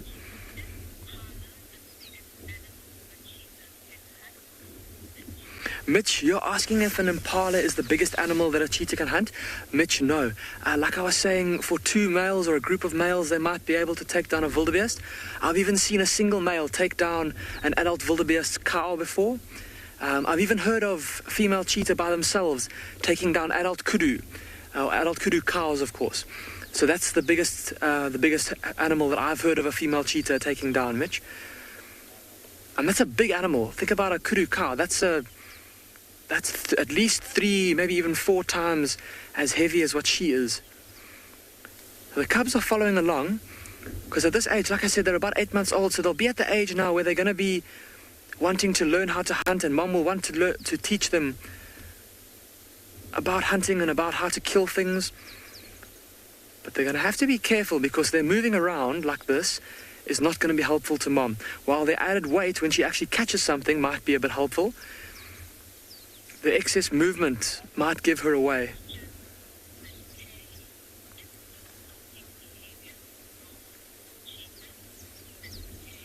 Mate, you're asking if this kind of stalking behavior is normal for a cheetah? Mate, yes it is. They tend not to stalk quite as low to the ground as something like a leopard does. They'll normally walk in with their head kind of below their shoulders. She's now right up at that bush. I wonder if those impala are still in there. If they are, they're going to get a big fright. It's almost like she's now looking and trying to see where they've gone to. And in many ways, being this far away might be helpful, because if she does chase and we're too close, we're not going to be able to watch the chase. Oh, she's seen something. Look how she's walking suddenly very slow. She slowed right down. She spotted something in there. See how slowly she's moving? There's an impala. Oh my goodness. She's going to go around. She's going to go around so that she's downwind of the impala. If she can, she might even creep right in like a leopard. Try and get as close as possible before she pounces. Oh my goodness. Oh, something just gave her a fright. Something just spooked her there next to her. Did you see how she suddenly just jerked her head? Oh my word, everybody. She's right up against that thicket now. She's just got to get through that thicket, and then she'll be right on top of those impala. But that's going to be tough, because her moving through the bush quickly will cause the bushes to shake a bit, and it might give her presence away. There's an impala right there. I can see it moving. This is too much.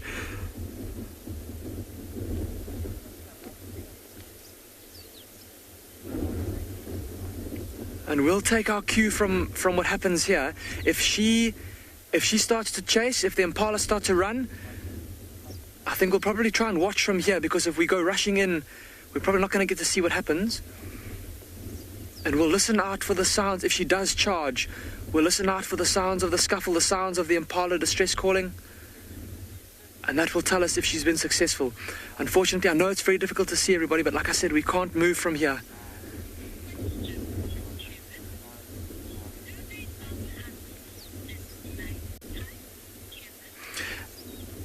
Kevin, you're asking if the cheetah hunt more at night time, and no, because cheetah normally rely on speed or running at high speed, and running at night time running at that speed at night time in the dark could be quite dangerous. You could trip over something or run into a stick and injure yourself. And also because at night time is when the bigger predators like leopards and lions and hyenas are more active, so she'll want to avoid competition with those bigger predators. And for those reasons, cheetah will normally hunt during the daytime. Every now and then, though, they will hunt at night, especially on a night where there's a bright moon, like there will be tonight. Oh, my word. Those impalas are literally right there. There's a thorn bush separating her and them. And she's just making 100% sure before she pounces. She's got good cover there. She's got the cover of the wind as well. Oh, what is the cub doing? The cub has seen something and it's decided that it wants to go and stalk on its own.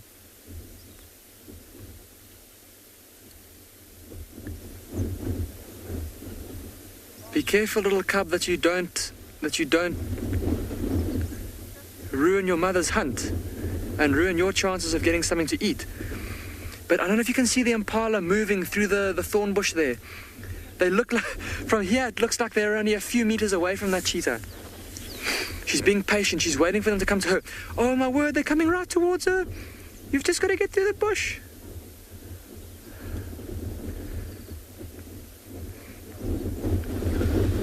I feel like I've been running for like half an hour. My heart is beating so fast. There she goes. She's running. Oh, she gave up. That was a very half-hearted attempt.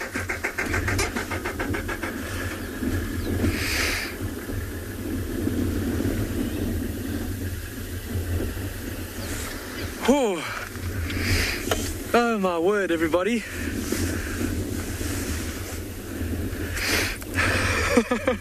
How's everyone's heart rates doing? Jeez. Okay, we're gonna go join that other vehicle, go see if we can catch up with the cheetah again.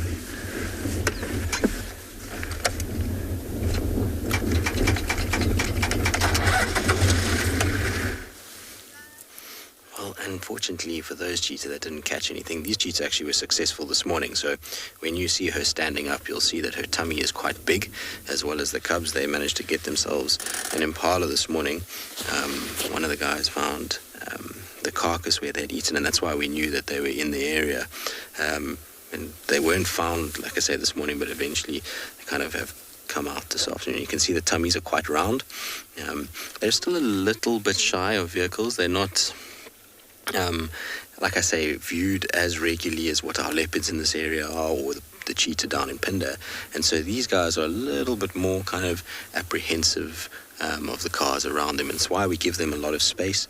We're trying to allow them to have as much freedom and space as they want, as we slowly try and get them used to the cars. But what is nice is that there is water close by, and after a kill that they've had, potentially they're going to go and have a little drink, which would be really, really nice to get the whole family kind of lined up together. But to see three cheetah on Djuma is seriously special. The last time I saw these guys on Djuma, well, cheetah at all, was probably about 2 years ago. We're not actually on the Djuma property itself, we're just slightly north of that, in an area called Buffelshoek. But they're not far at all from the sort of Djuma boundary. But so cool to see. Absolutely beautiful, and it's really interesting to kind of see the difference between them and the leopard. Obviously with the leopard you've got those big rosetted broken spots, whereas these are those solid little polka dots. See, the tail shape is completely different. This is quite a long flattened tail, which always is going to help with their balance when they're chasing. It almost acts rudder-like in some respects, but much smaller head and shoulder area, but much longer. Absolutely beautiful creatures, both of them, and both perfectly suited to the lives that they lead out here.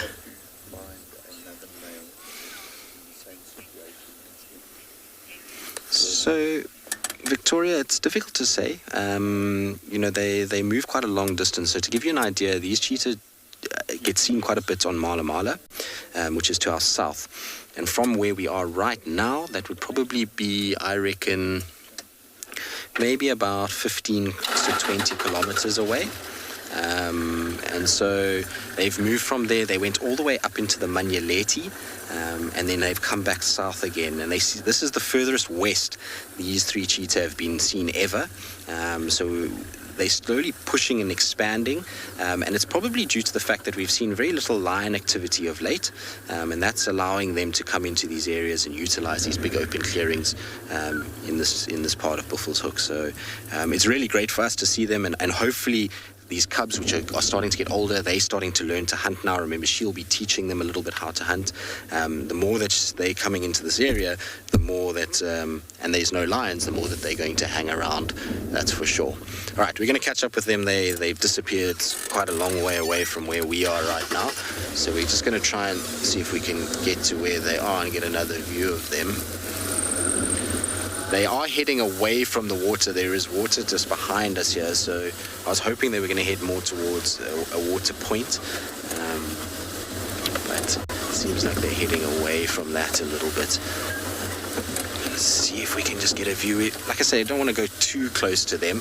I'm going to try and give them as much room as possible, especially the cubs. The mom is fine. She seems pretty chilled, but the little ones seem as though they are a little bit more shy. They're just hiding behind a bush, but it seems like they're going to come out kind of from left to right fairly shortly. I think. They should be somewhere behind those bushes. It's the last time I saw them. They might be kind of walking a little bit behind it, and then will eventually sort of poke their heads out. But now I don't expect them to be heavily on the hunt right now. It's not to say that they won't hunt. If an opportunity presents itself, we might see these guys trying to go after impalas. I actually saw impalas not too far from here when we were looking for them. And so it's very possible that they might go after them if they're around, but I suspect that more than anything they're just going to try and find a place to lie up and to watch out in this wind, make sure that they're not being sort of tracked down by hyenas or something like that.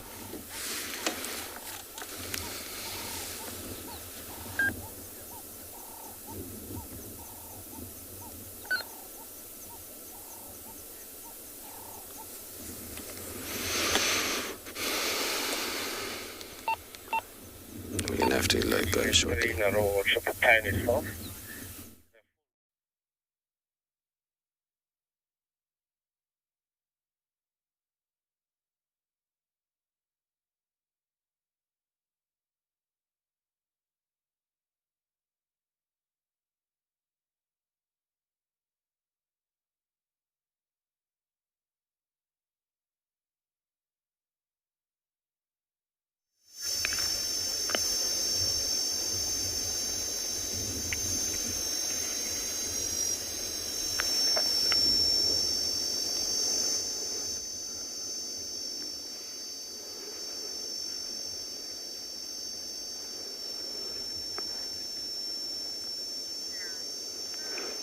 All right, going over the dunes, heading out west, it's very important to stop and appreciate, and especially taking out the binoculars and looking for anything that might seem strange.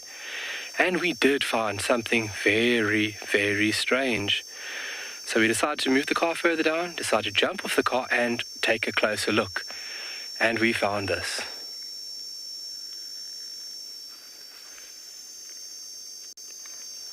Might not look like much. The angle is a bit funny. David's really trying to get all aspects of it so that everybody can appreciate this. So this is a Cape Cobra, one that's not doing too well right now, just hanging out. And obviously cause of death, we're still not too sure what has gone on here, but to see a skeletal structure of this remarkable snake like this is a real treat. We've been finding a lot of reptiles, so Mother Nature has decided that we should keep the reptile flow going, and this is really remarkable. You can see the spinal column over here. You can see ribs. These are all rib bones, and they have many rib bones. Still part of the spinal column over here. This is part of the skin that's dried out, and obviously is very, very old. This I would say is a couple of months old, and I mean look at all the ribs. These are all rib bones. Going all over here, skin still intact over here. And then obviously this is the head. So the bottom jaw and top jaw, and then the eye. So the snake, obviously being a very important keystone species on sociable weaver. So these snakes actually, through periods, regulate the population of social weavers by taking out chicks when they are breeding. So in terms of regulating their population, it's a very important keystone species within this system. But we think that this snake could have been moving through this nest looking for potential meal, and in the lines got stuck. Moving through over here, you can see it didn't come through the chamber entrance, it slithered through the side of this chamber entrance wall, and more than likely got stuck. And now we're trying to piece together how the snake got stuck. Obviously having the scales in a very uniform manner, snakes are able to move through very tight spaces, and so we think he had a little nibble on something, and obviously with a larger item within his tummy, the snake got lodged and stuck in this position and unfortunately died here. It's really remarkable to take a look at the dental structure, the jaw. You don't really get a chance every day to see a skeletal structure of a snake, just like this.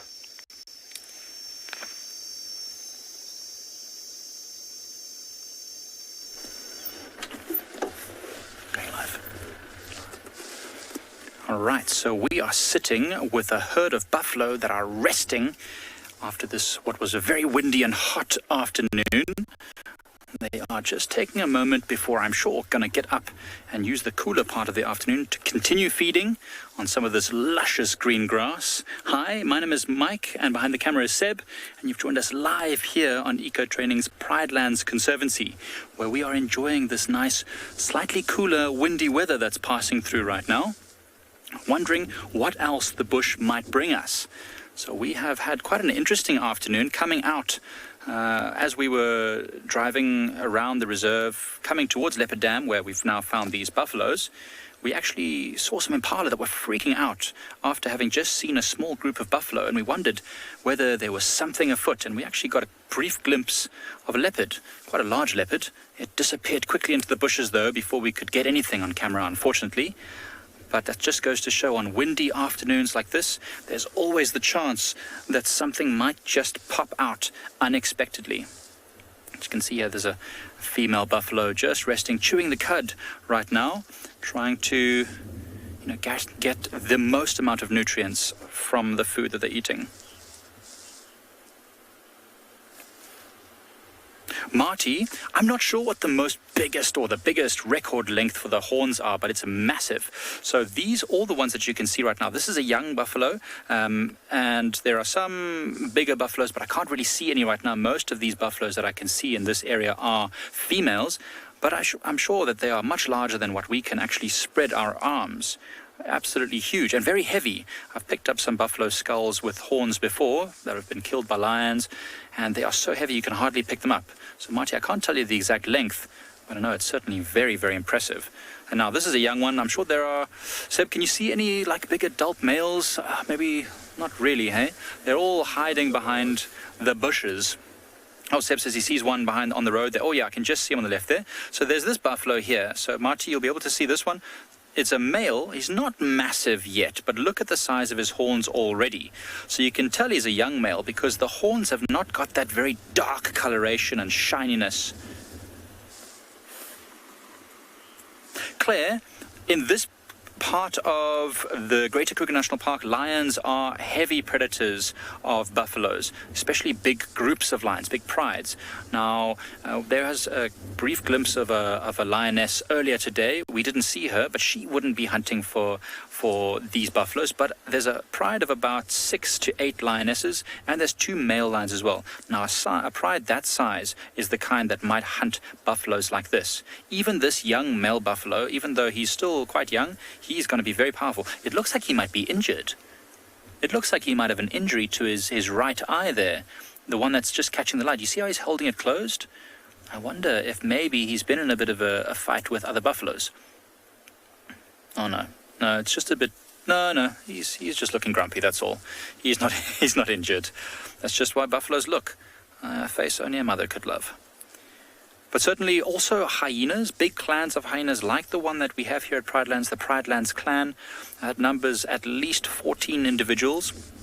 They might also take on buffaloes, but usually the weaker individuals, ones that are hanging back the end of the herd, or young ones. It's always about taking off the easiest meal. So for a big pride of lions, for example, Claire, you'd want to maximize the amount of meat that you could get and minimize the chance of injury. So a buffalo like this one here, quite a lot of meat on it, good meal for lions. No real weapons yet that can fight off the lions. But a lion, a female, maybe is weighing 150 kilograms, and a buffalo can weigh almost 800 kilograms. Massive. June, Pride Lands is right outside of the little frontier town of Hoedspruit. So if you go onto a map and you look up the Kruger National Park, somewhere around halfway up the Kruger, you'll find a small town called Hoedspruit, which is more or less the hub of all the wildlife in this area. All the people that come to this area usually come through Hoedspruit. And our reserve, Pride Lands, is so fortunately right on the edge of that town. So we go straight from the town of Hoedspruit into the reserve and into the Greater Kruger National Park. So it's really, really awesome that we can have such great wildlife so close to towns. It just goes to show that humans and wildlife, in a certain way can coexist. Not quite the same way as they do maybe in East Africa and other countries where there's no fences at all, but still, amazing to be so close to them. Wildlife right outside our door. In fact, the town of Hoedspruit is quite famous for having lots of animals like leopards and warthogs and kudus and all sorts of stuff walking through the streets at night. If you're ever out and about, you might get lucky enough to see. Luckily, these buffaloes won't be going there, because these things can be quite ornery, quite grumpy. Buffaloes are known to be one of the most dangerous of the big five.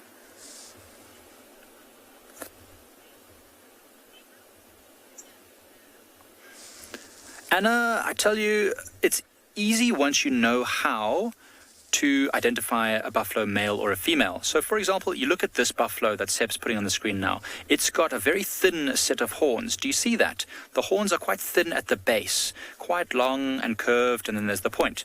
But if there's a male buffalo, you'll find, in fact, there's one just behind that one, Seb. If you pan up or you go up a little bit there, just in the background. So there's a male buffalo, also a young male, but you can see the boss is quite a lot thicker and heavier. The boss is that part where the horns meet on top of its head.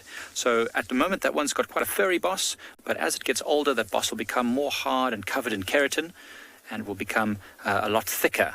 And then it's even easier to tell.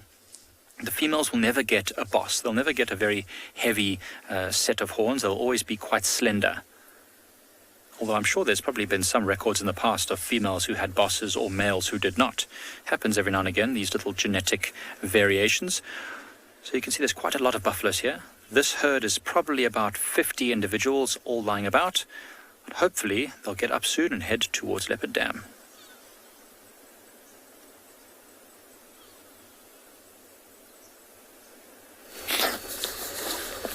From the buffaloes to our impalas, and it seems like that male impala there is actually herding them to one particular spot.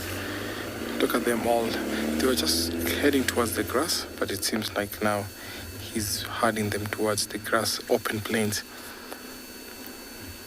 Because in the open, that is where they spend the night, and it's actually getting to a point where he needs to move them because of the bachelor. There's a bachelor herd not far from here, and I think he's worried of them getting there. Most dominant rams in the harems will always make sure that they move away those ewes far away from the bachelors. You can see lots of youngsters, so some of them seem to be like a month old.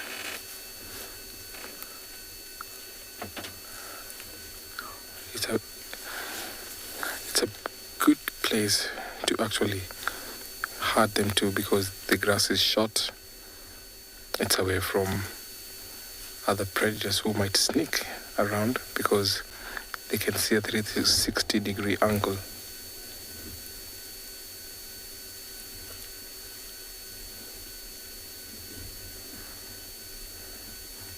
So normally these harems will always be in a place where it's close to the water. You see them heading towards the water and then coming back to graze.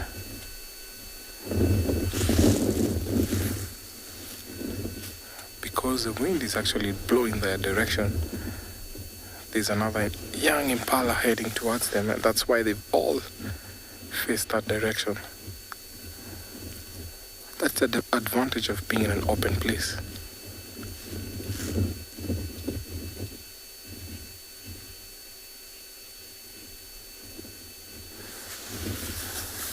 Ish, thank you so much for your question.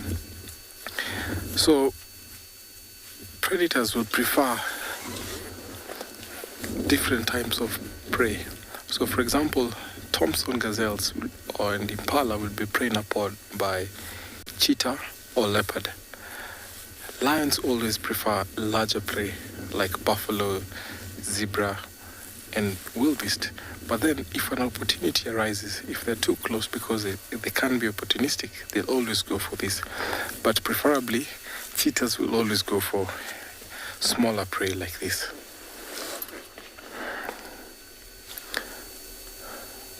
See, he's chasing that youngster. He's one of the bachelors from the bachelor group.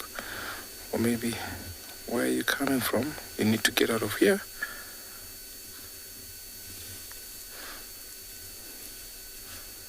So youngsters by the age of about 2.5, almost 3, they are not welcome in this kind of harems. That is why you saw him chasing him away. That is a very, very nice run in the evening like that. So he always has to guard them, making sure that those youngsters don't come, even the older rams that are in the bachelor herds don't even get closer to them. He marks his territory, which is about 15, sometimes square kilometers. Sometimes can be small, 3 square kilometers. So they always make sure that these harems will walk in between that territory. There's a topi resting there. Actually, I think he's been left out. I've seen a very big herd of topis heading towards where the zebras are. Sometimes they might be left out, and they always hang around in singular or maybe by themselves, and that can be vulnerable. Luckily, he has these impalas who can always watch and will always alarm whenever the predator will come.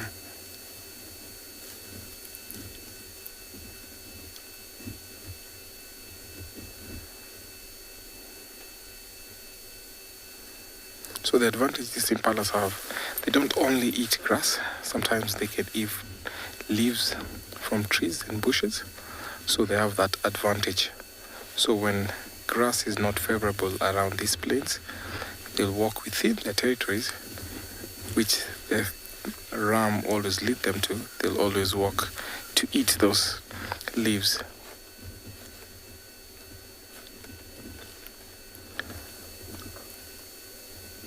It's a very beautiful sight. Let me stick here for a while as I take you over to another live location.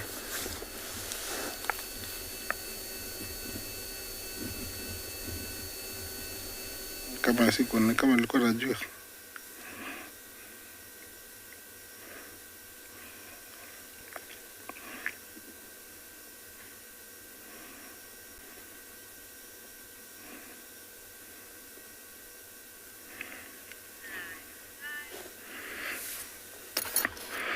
Well, yeah, my lionesses have, they went and they're together now, but they are fast asleep. I'm hoping that they're going to wake up soon and maybe try and find something, because they look like they're on empty bellies. It will be nice to see if these 2 young girls have qualified, to make a kill, or they are good at stalking. I have never seen them do it, so it would be the first time, and it will be such a nice experience. These 2 are sisters. They're about heading to 3 years old, and it's about time that they come into season quite soon. Remember, this pride is dominated by Olalashe and Kijana, and this is how far they can come to make sure things are okay. By the looks, they haven't eaten for at least 4 days. They are not desperate, but they will need something in the next coming hours or tomorrow. Sleeping like this for lions doesn't mean that, something will pass by. They can actually sprint and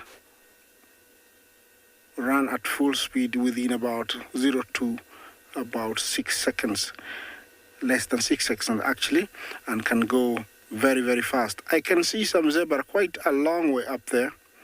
I hadn't seen them, but now I see them. So, they can sprint into action within a very, very short time. Less than 6 seconds, they would, get to very top speeds. And remember, they need to be very close to an animal. But I have seen some lions, when sleeping like this, where a topic comes running towards them, a warthog, because when they're low like this, It's only that we can see them because we're in the vehicle. But if you're on the ground and you're only about 2.5 feet, could be very, very difficult to spot them.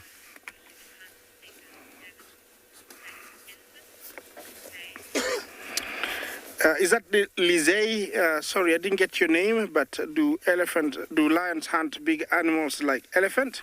Yes, they do. Over here in the Mara, they rarely, but yes, places like Botswana, some parts of Southern Africa, they have been witnessed going for medium-sized elephants, but it takes up to around 15 to 20 lions and lionesses to bring down an elephant. So yes, they do. Over here, the biggest animal we have witnessed them going for is a hippo. It weighs up to around 2,000 kilos. That's around 4,000 pounds. And it takes a lot of effort and energy for them, to bring it down. And it can take even a whole pride of about 15. I'm gonna stick here because this girl looks like she's awake now, and see what happens.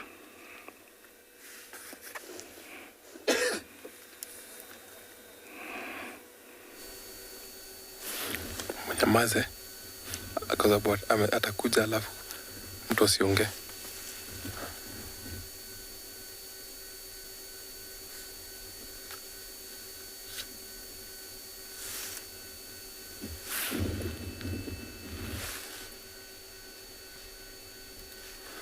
So welcome back to our impalas, and it seems like they've all gone back to grazing. Luckily the ram has managed to chase the youngster away. So it's back to business, it's back to grazing.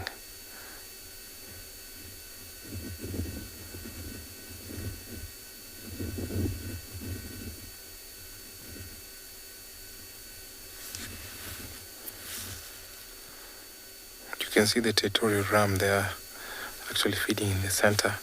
And normally they always walk.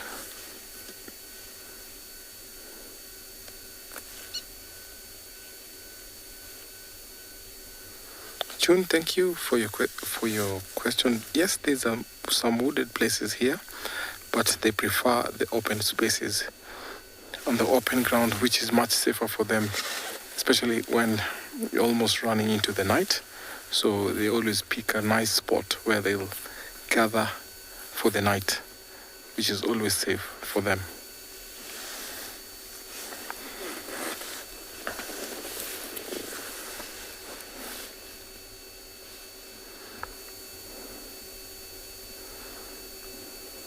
So often a time you see the territorial ram advertising his status by patrolling his ground. He sometimes roar, and he can sometimes scent mark by rubbing his skin or glandular skin on the face. Actually, that is placed on the forehead, on bushes, and sometimes on the termite mounds. So that youngster knew that it was not his territory, so that's the reason why he was walking on the fringes, and that he was not welcome.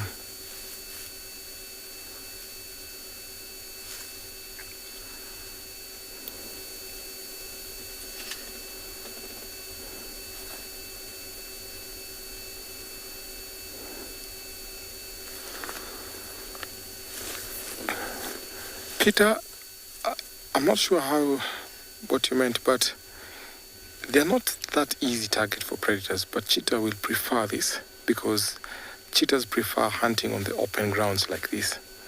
So if they're close to the wooded area, because sometimes they will walk into the bushy areas to eat leaves, because they can both eat leaf and eat grass, they can browse and graze, so they can fall prey to leopards.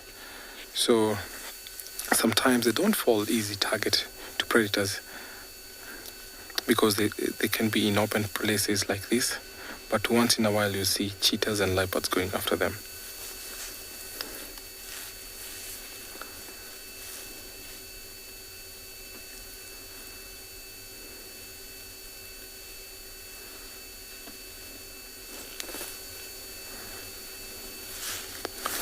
So I'm still going to hang around here because it's quite quiet and chilly.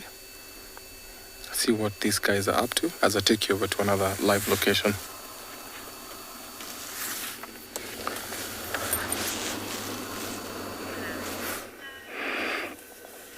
Yes, these girls have decided to wake up,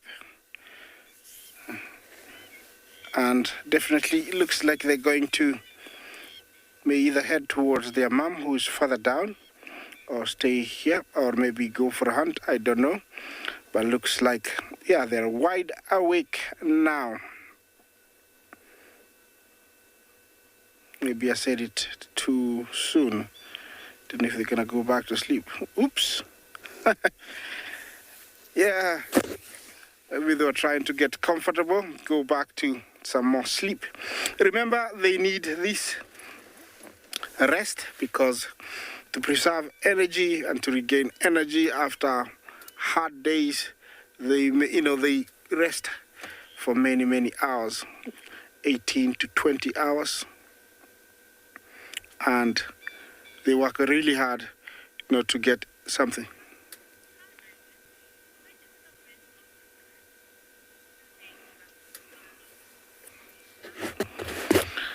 Rita, Jambo, where's the rest of the pride, or do they travel alone? Well, it does happen that you find some members of the pride getting separated for a short time, or for a period of time, and especially when there is scarcity of food is when I found it. But also when some females have to give birth, they normally split from the rest of the pride, and so they can give birth in a secretive place, and they can take care of the young ones for as long as they can, and the young ones can get a good imprint onto their mothers, and then eventually they will introduce them to the rest of the pride. So they are together, but it's normal for them to separate sometimes. I'm staying here for a little bit longer.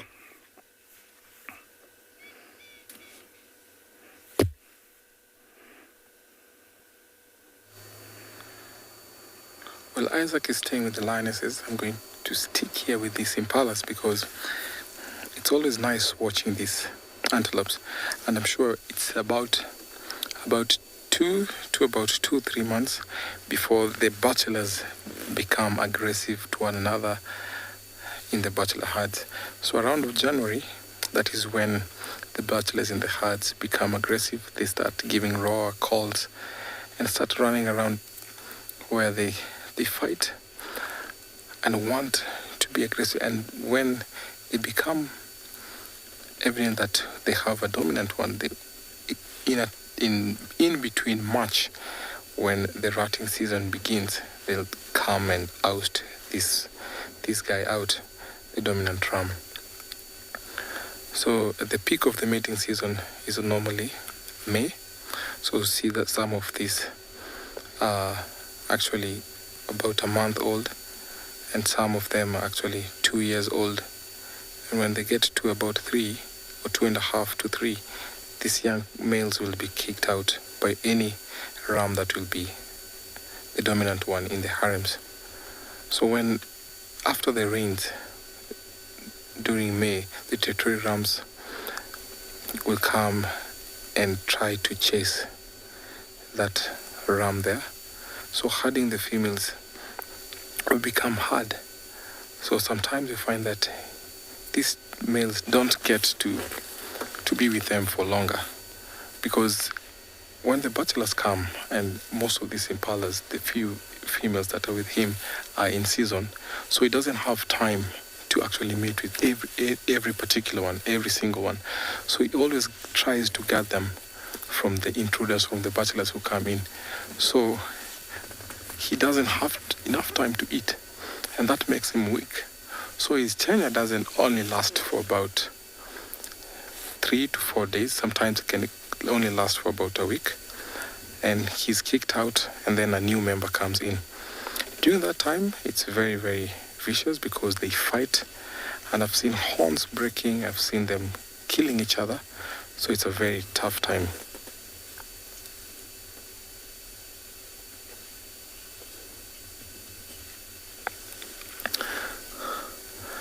Dear watcher, thank you so much for your question.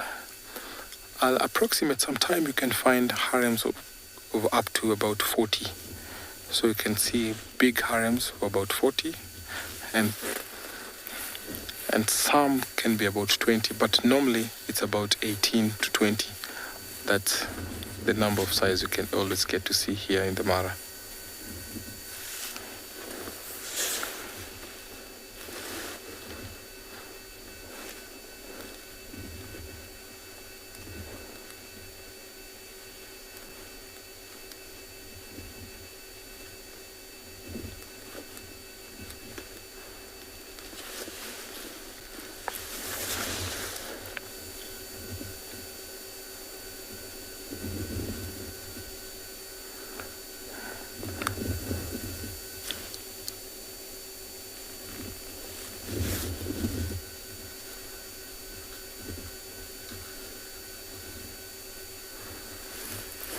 TG, thank you so much for your question. We only have this type of impala, which is the one that is we can see here. But in other parts of Africa, like Southern Africa, we have the black-faced impala. So here we only have this particular species, the Melampas.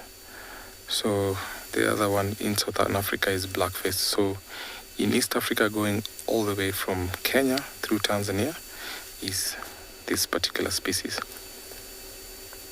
Apiseros Melampas.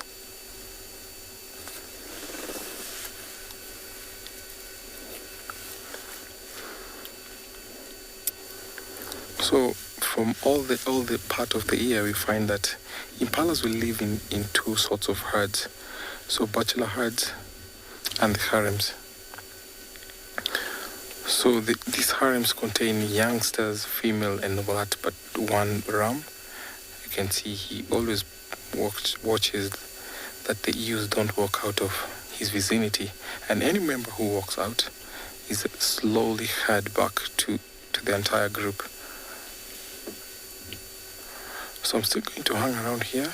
I like the way these rams always herd them back together in a very, very polite way. Sometimes they chase them. I'm going to take you over to another live location.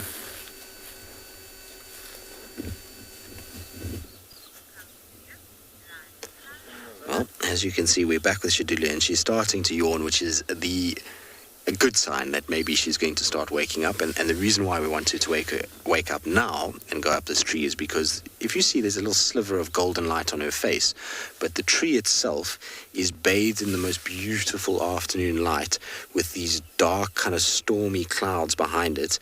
And so if she jumps up there, it will be absolutely perfect for her to do it now, and so we're hoping that she does. I know we've asked for a lot and we've been given a lot over the course of the last 2 weeks in terms of the sightings at Djuma, but maybe we can just throw this into the atmosphere for one last special kind of moment this afternoon. We unfortunately had to leave the cheetah. There's quite a number of vehicles obviously that wanted to go there. They attract quite a lot of attention when they get seen because of how rare they are in this area, and so we let some other guys get into that sighting, which is always good. Everyone's got to share and share alike. It's everyone finds something at some point, and if everyone's polite to one another and gives each other a chance, it just makes life a lot easier out here. But she hasn't, as you can see, hasn't really moved much, and we've positioned her a little bit differently now, just based off the fact that the light is coming over our shoulder, and if we sit where we are now, we're going to get a very unobstructed view of her going up, provided she goes up from this side, and I suspect that she will, because the tree itself, if I look at the marula tree, you can actually see the damage that she's done to the stem of the tree, and where she's been climbing from, and it looks like she climbs from this side, the side of the light. If you look on the bark there, you see those big red kind of patches in amongst the grey and white. Those big sort of chunks of bark that are coming off are where her claws are digging in. So you see a little bit there, and then as you go up the tree, you'll notice there's a kind of pattern of those little red markings, and that's from her going up and removing bark with her claws, with her weight as she goes, and you can actually see the little kind of claw marks all the way. So I expect her to come up from this side. Often if you in a sighting like this, it's something that's somebody, if you ever travel out here and you're wanting to get the sort of right side for a photograph or something like that, is just look at where the claw marks are from the previous times the leopard's been up and down the tree, and it'll give you a really good indication of what side they're favoring, because often leopards favor a certain way to go up and down. They like to kind of take the easiest path, and that's probably from this, because of the way that the tree bends, it's a little bit easier for her to go from this side. But she certainly is a little bit more awake. There's a bit more yawning, and yawning is always a great indicator of a cat that's starting to wake up. I mean, there we go, there's another one now, with glances up into the tree, yawns. All of these things potentially are indicating that she's starting to feel like it's the time of day to potentially start heading up into the tree and having a good afternoon or evening feed. We just got to be patient, and we just got to hope that we have a slice of luck and she does it before the sun sets rather than after the sun sets. But, you know, it's nature. It's even the best laid plans don't always pay off. Petra's Shadilu's mother and father. Anderson is the father, and the mother is... Oh, I've just gone blank. I forget her name now. Sorry, give me 2 seconds. I can't believe I'm forgetting this. She's a female from Londolozi. There's a rocky outcrop that is the same name as her. Sorry, I'm getting old, but I'll remember just now. But yeah, she comes out of Londolozi, out of that area. I can't believe I've actually forgotten the mom's name at this point. Like I said, there's the Shimpalapala, I think it is. Yes, that's it. Which is the name of the mom. So that's where she comes from. She's got a really nice lineage, and it's why she's so relaxed, is because she's come out of that particular area. Okay, well, we'll be patient. Hopefully she's going to eventually dig her head out of that long grass and go up the tree for us.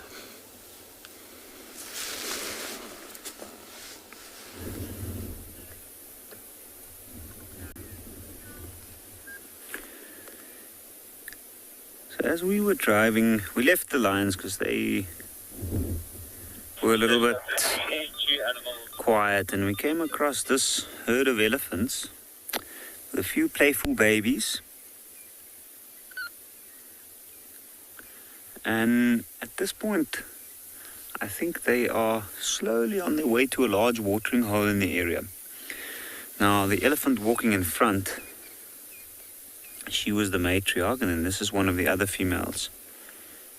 And then there's also 2 young bulls playing right in front of us.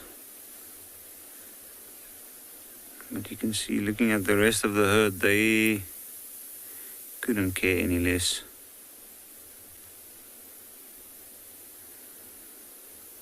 It was a short stop, feeding off some grass underneath.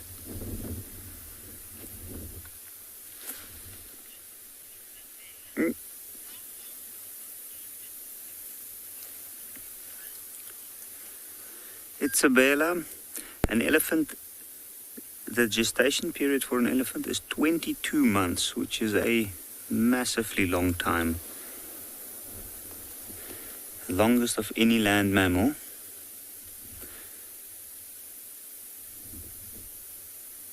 So 22 months. Both of these were 22 months in their mother's womb before they got born.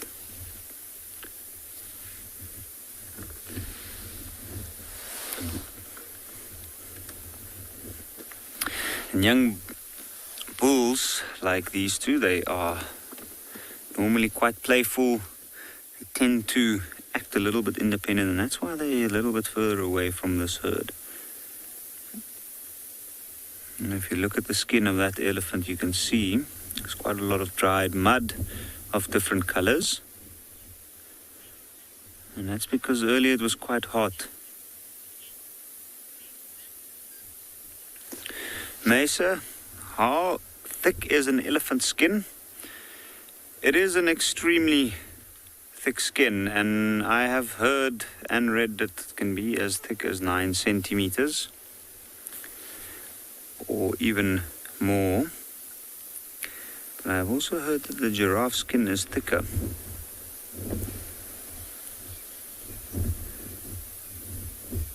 But it is a very sensitive skin, and that's why that elephant protected it. Now, unfortunately, we have lost the sight of them. We're just having a look. There might be more that's trailing at the back, because I think they were spread out all over. So we might just reposition and see if we might find any more.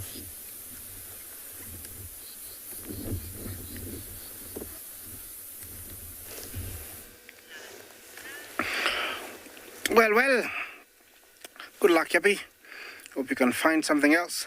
But I'm still here with my lionesses, and looks like the cubs are the only ones that are thinking of leaving the area, maybe to look for something. But before they do that, they have found a log there, and looks like they seem to want to play with it. At the same time, try and look, see if they can find something. Remember, lions have got amazing eyesight. They see better, almost 10 times our sight. And so when she stands there, she can see quite a long way, and even they see better at bad light. So right now, it's as clear as day, but already the light is fading. It's so beautiful, as you can see. This is the mom to the left here, and looks like she's starting to wake up.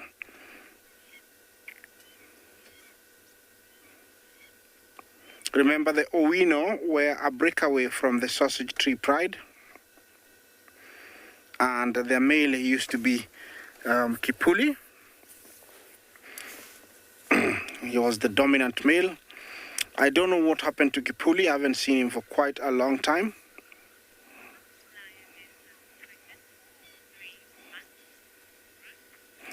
Ruth, our lioness, is pregnant for 3 months. Just over 3 months, 3 to 3.5 months, they are pregnant.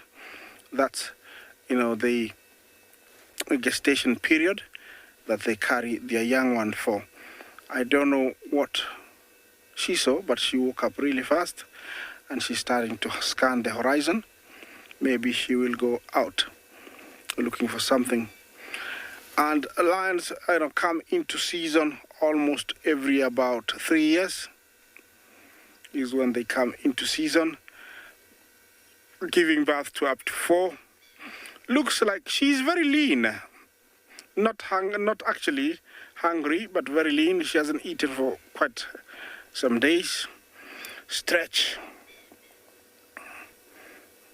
Get ready for that long night. You can see that she's smelling that tree there. Oops. She wasn't very happy there. She turned around very fast. Yeah, smelling of the log is normal for lions and cats, because this is where they leave the scent mark, especially the males. They scent mark the trees, and also the females do rub their scent, leaving it on the back of the tree. They do pee on the ground and then rub their feet onto, look at that, onto the urine. And so when they walk, they leave scent everywhere. Looks like it's about time to go out for the whole family. You can tell those young ones are still very playful. They haven't come out of that. Fully grown lionesses like this one rarely play. You can see them, ambushing one another and sometimes tripping one another, but they rarely really play. I'm gonna stick with these girls for a little bit longer and see what they're up to.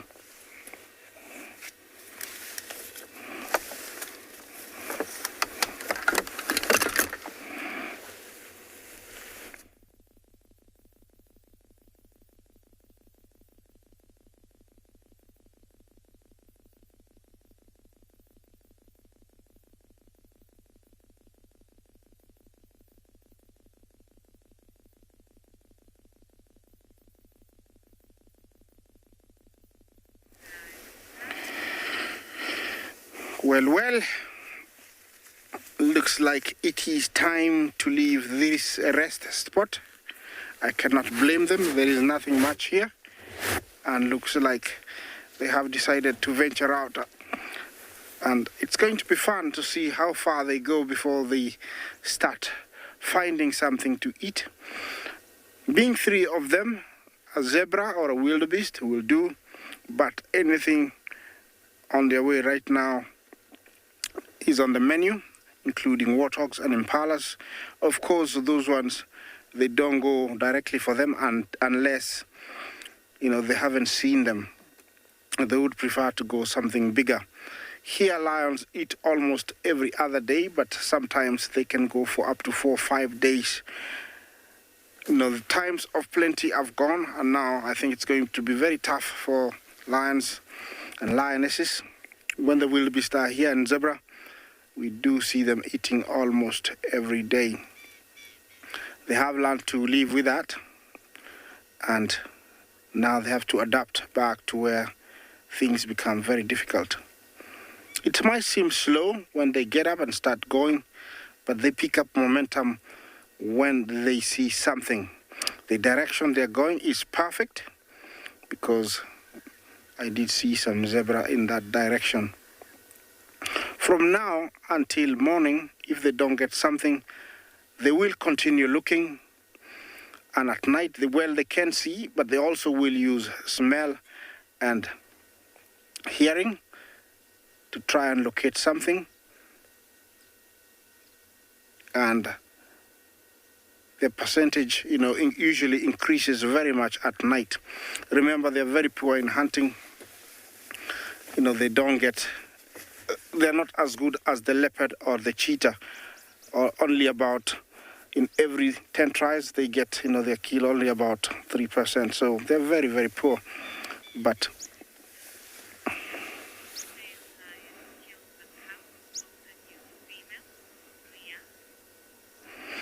Rhea, will the male kill the new cub of the female?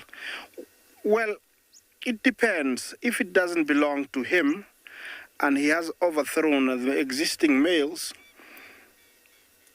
it is important for him to kill the young one so that he can sire his own offspring.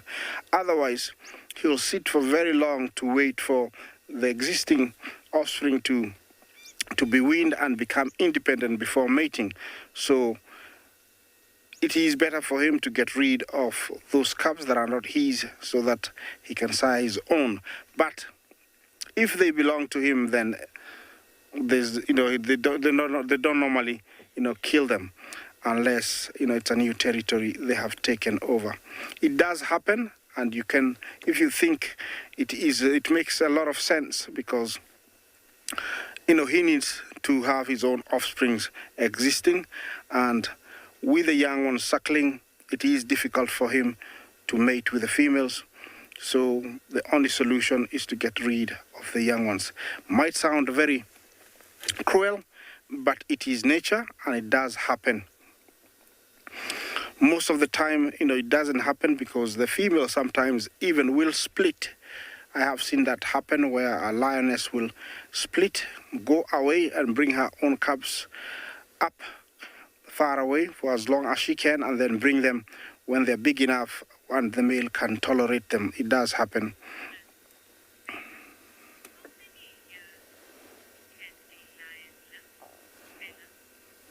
Bella, how many years can a lion live?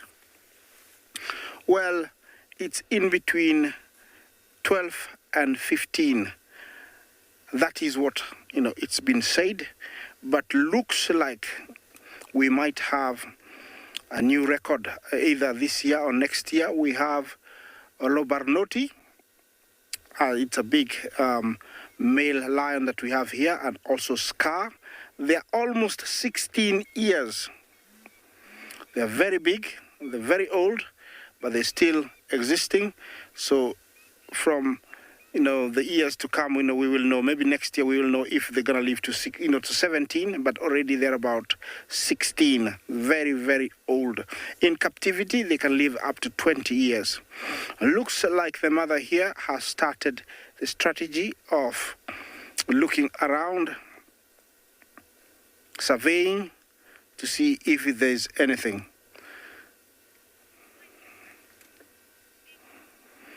Yeah, I think the best thing for me to do is to take you on to another live location, and I'll follow these guys.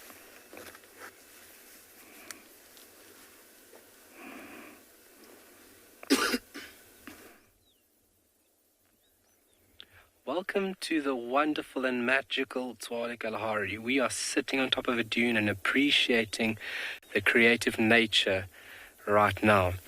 And to the far west, there's a little bit of rain that's just fallen from that big cloud, and shows you how isolated and as well as sporadic rain can really be out here.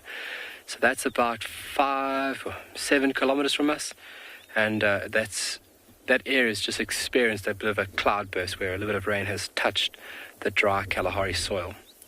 And that's marvelous. So we do have a 23% chance of rain today, which is fantastic. It's better than 0%. Any percent is better than 0. And but the skyline today is just absolutely creative. We are appreciating every aspect of it.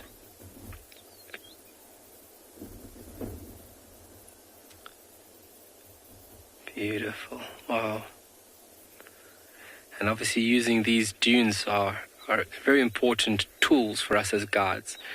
Obviously using them in scanning a very large, wide area. Obviously having a very open landscape like we have, we are really gifted with very open and wonderful views. So I'm sitting up here now and just appreciating that simple little bit of nature.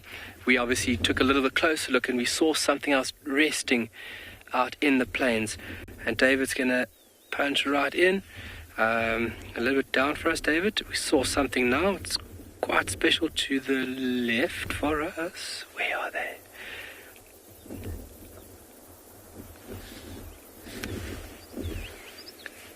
Yeah, inside there, David.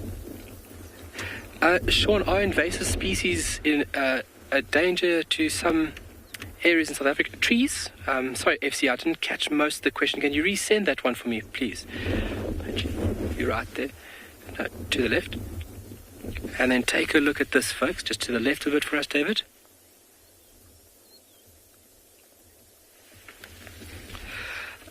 Sean, when it comes to invasive species, great question. Invasive species are detrimental to some areas. Tswalu, obviously, and how driven we are to preserve and protect this area, we have taken extreme measures to remove non-indigenous and as well as alien species out of this area, because if you look at it, that's what we refer to as ecological equivalence. So you have a tree species that occurs in a different area, but brought into an area with similar habitat requirements, you can have a species out competing and dominating a system. Look at this. So yeah, invasive species are a problem in certain areas, not in Tswalu. Obviously our very, very strong conservational ethics, we do not want that. So this is fantastic. This is a little group of bat-eared foxes resting late afternoon, and on the right hand side is a little steenbok. Obviously these foxes don't eat steenbok. They will eat rodents here and there, but they predominantly focus on insects, especially termites, make a very, very large part or portion of their diet. Harvested termites at that. And this more than likely is a small family group that is just taking these cooler prevailing conditions and utilizing them. So it shows you that not only morphologically but behavioral tactics allow animals such as this to survive in very, very harsh areas such as the Kalahari. I mean, they just look like little tufts of grass. It's only once we took the time and, really looked, really focused in our vision that we actually picked up these little animals. And how they're laying is obviously to minimize their impact as well. So nothing really sees them tucked up next to the bush like this. So on the onset of darkness, they'll become a little more active, and that's when they go out and start their foraging using the forepaws by digging up insects, but using their very, very acute sense of hearing. They've got massive ears that they actually listen for invertebrates underground. But if it's not feeding, it's a bit of time to take it easy. It's very important to take it easy. But very special to see. So this is more than likely mom and dad, and then you'll have the previous season pups residing with the parents. They would be helping out with the new pups, more than likely from the season, a bit of protection, a little bit of burrow maintenance. So all in all, these individuals are learning the ropes on how to look after and protect one another.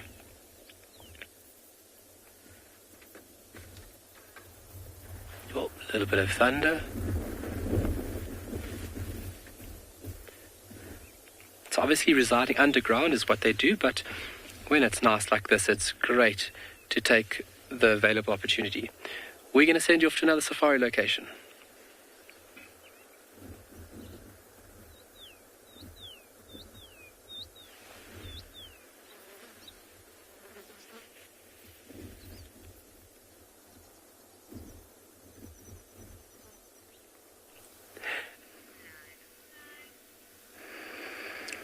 Well, it is full moon, and it is evident, as you can see there.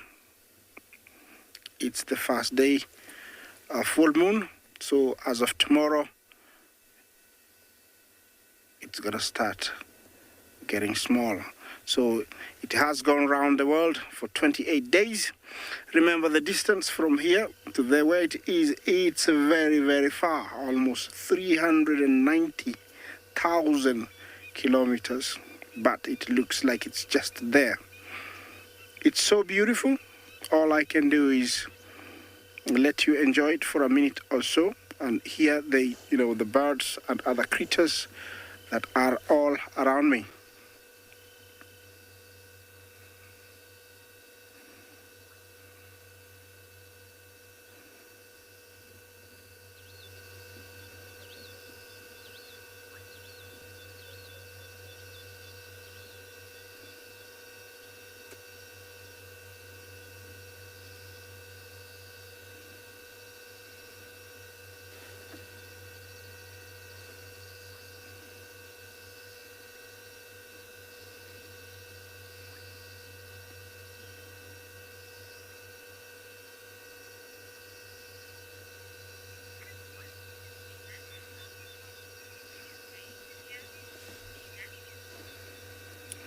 Finak, how common are rains here in the Masai Mara?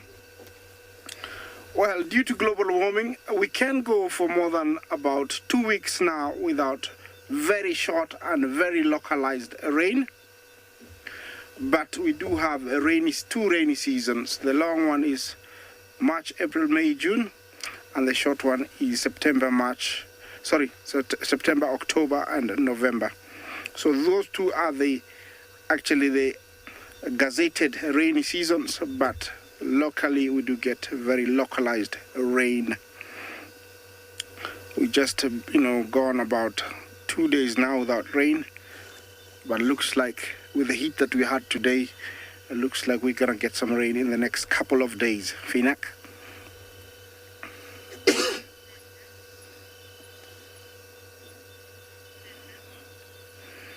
Linda, thank you for your comment. It's gorgeous, absolutely. It is gorgeous. Well, over here, some animals really take advantage of full moon to hunt, and especially hyenas. The lions also do, actually have an added advantage because the ability to use the most minimal light at night.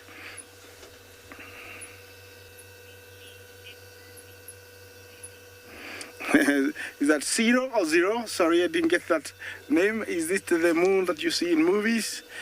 Well, I think they took that footage from here somewhere or somewhere else in Africa. I don't know, but it's super, super cool. Well, I was talking about the lion using the most minimal light at night to help them hunt. They are able to multiply the most minimal light to be able to see more, and so it is a very added advantage when it is full moon. Well, I'll let you enjoy that, and then I'm gonna follow those girls and see what they're up to.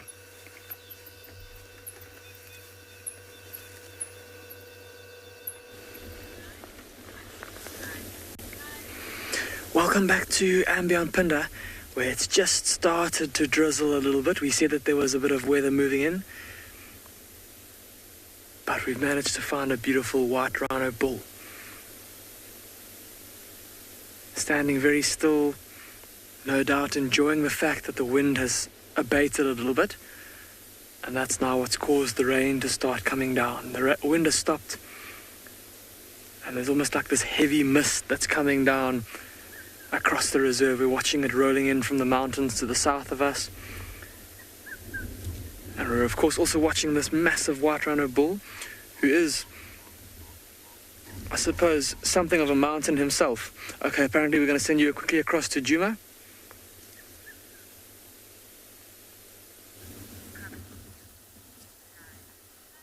Well, as you can see, Shadulu has now made her way to the base of the tree. She tried to jump up and kind of slip down, but there she goes. Up she went, so perfect timing with the storm clouds in the back. Unfortunately, we didn't have that beautiful light that we were hoping for. There's a bit of cloud cover, and so it's not quite as pretty as we had hoped for, but still absolutely beautiful with those storm clouds, the beautiful green of summer, and a leopard climbing a tree. It's as good as one can get. Now, I do need to correct myself, because earlier I had a very senior moment when it came to the mother of Shadulu. No idea what happened there. I've seen her mother a few times, so I'm not really sure why, but it's Ingrid Dam is the mother of Shadulu. My biggest, humblest apologies. Like I say, I have no idea why I've gotten that wrong, or why I for some reason blanked out. Like I say, getting older, there's a lot more grey hairs on the head these days, and so start to forget things. Which is a bit of a shame, but isn't that cool with the storm clouds in the back? I think it's absolutely beautiful, the way that she is at the moment. I'm pretty sure from there she's going to hop up towards the kill, so that's why we're not moving at the moment. I don't think she's going to stay where she is right now. I think you'll find that she's going to make her way up a little bit and get herself into a better position shortly. What she might be watching, why she's kind of hesitated there, is there's actually some kudus that are behind her where she's looking. There's a termite mound and they're walking around behind there, so she might just be watching those now that she's got a bit of height. I doubt that she'll hunt them right now, but you never know with leopards. They're so opportunistic that if there's a little one there or something, she might think about it. But I suspect that's why she's decided to just hesitate and just pause at the top of that. But isn't it spectacular to see the agility of these cats going up these trees? It amazes me every time you see it. They make it look so effortless. When you see lions climbing, you realize how difficult it is. I mean, these lions kind of have to drag themselves up there, and yes, they are much heavier than what she is. I mean, a lioness is weighing more than double what she is, but they just make it look as though it's the easiest thing in the world, and there's kind of 1, 2, 3, and they're up into the boughs of the tree. It's a phenomenal thing to see, and the display of these cats when they do it is always very, very special.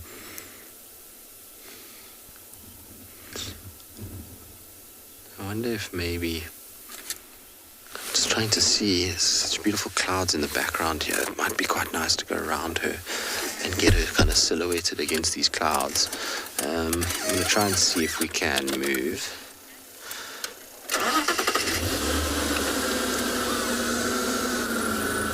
So Mason, yes, a leopard will run up a tree when something is chasing them.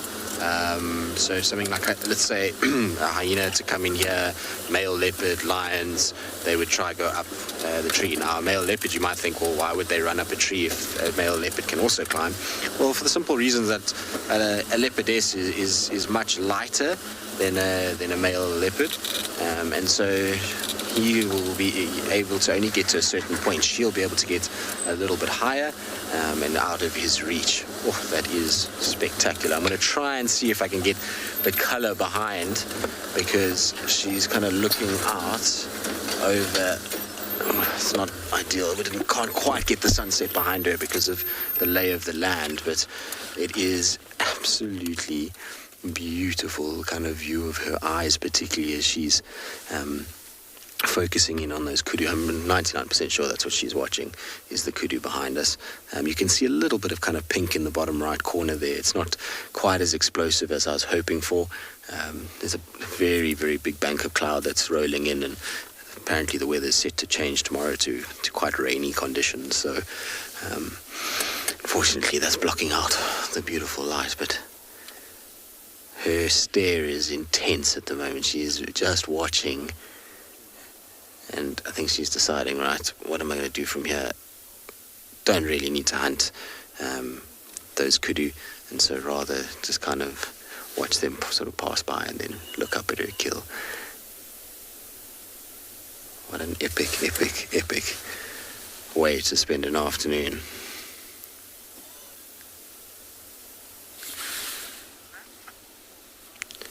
All right, well, we'll sit with her. I'm sure she's going to start feeding shortly.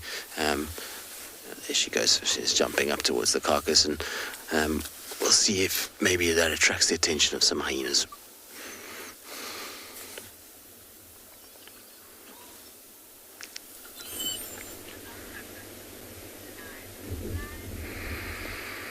This big rhino bull has just lain down, and it looks like he's drifted off into a bit of a sleep.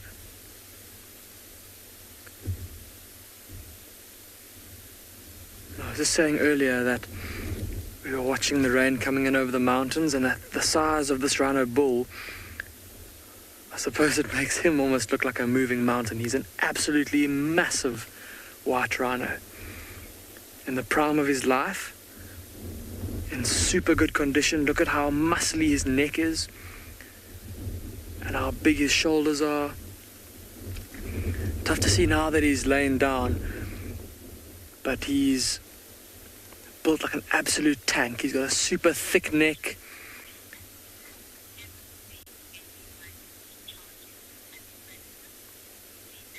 Sinak, you're asking if I've ever seen baby rhinos charging at predators.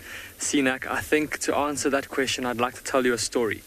So a couple of months ago, or rather last year, it would have been kind of midway through last year, we were following a pride of lions, and they had some cubs that were maybe about 7 or 8 months old. So at the stage where they're starting to get a bit more adventurous in terms of trying to charge or chase other animals. And we were following these lions as they were moving through the bushes off-road, and they came into this little clearing, and in the clearing was a mother white rhino and her calf, and the calf was maybe about a year and a bit old, so still suckling, but at the stage where it was feeding a little bit on grass, but it was busy exploring its surroundings, so it had moved quite far away from its mother. And the lions came into the clearing and then lay down at the edge of the clearing. The rhinos didn't notice them. And the little cubs saw this little rhino calf, and they started to stalk it. And pretty soon the rhino calf became aware of the fact that these little lions were there too. And so it kind of stopped and was watching and listening in the direction of the lion cubs. And then one of the younger adult lionesses started to stalk too. And we thought, we were very apprehensive about what might happen. Was the lioness going to try and jump on the calf? What was going to happen? And the lioness started stalking, and the cubs took courage from the fact that their mother was stalking too. And so they started stalking closer and closer and closer. And this little rhino calf just sat there, dead still, and things got quite tense. Now there was a bit of a standoff as the rhino calf and the lions were only a few meters apart. And the next thing, the rhino calf lunged at the lions and ran straight towards the lioness. And this is a little rhino calf, like maybe a year and a bit old, a small little calf. And he ran at the lioness, and she turned around and ran. And the cubs ran in all different directions, and the calf took great joy from this and started charging around in a circle, chasing all the lions. And all the lionesses watched from a safe distance, kind of out of the line of fire of this calf.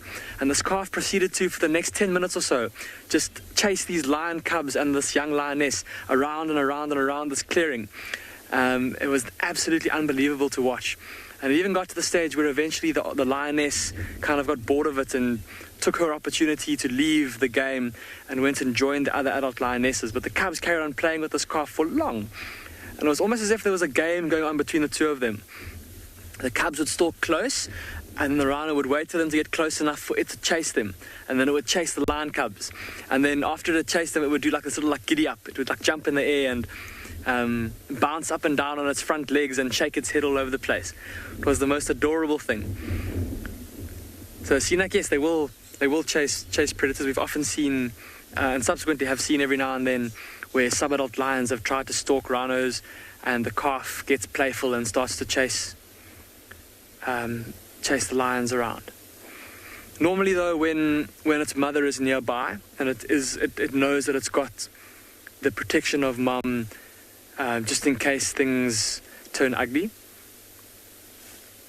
See that bull's just lifted his head there off the ground, just briefly. I wonder if he maybe got a... You see how he was turning his head from side to side? Busy smelling. But lovely that we got to spend a bit of time with this big white rhino bull. I think Gert and I are going to carry on and see what else we can find this afternoon.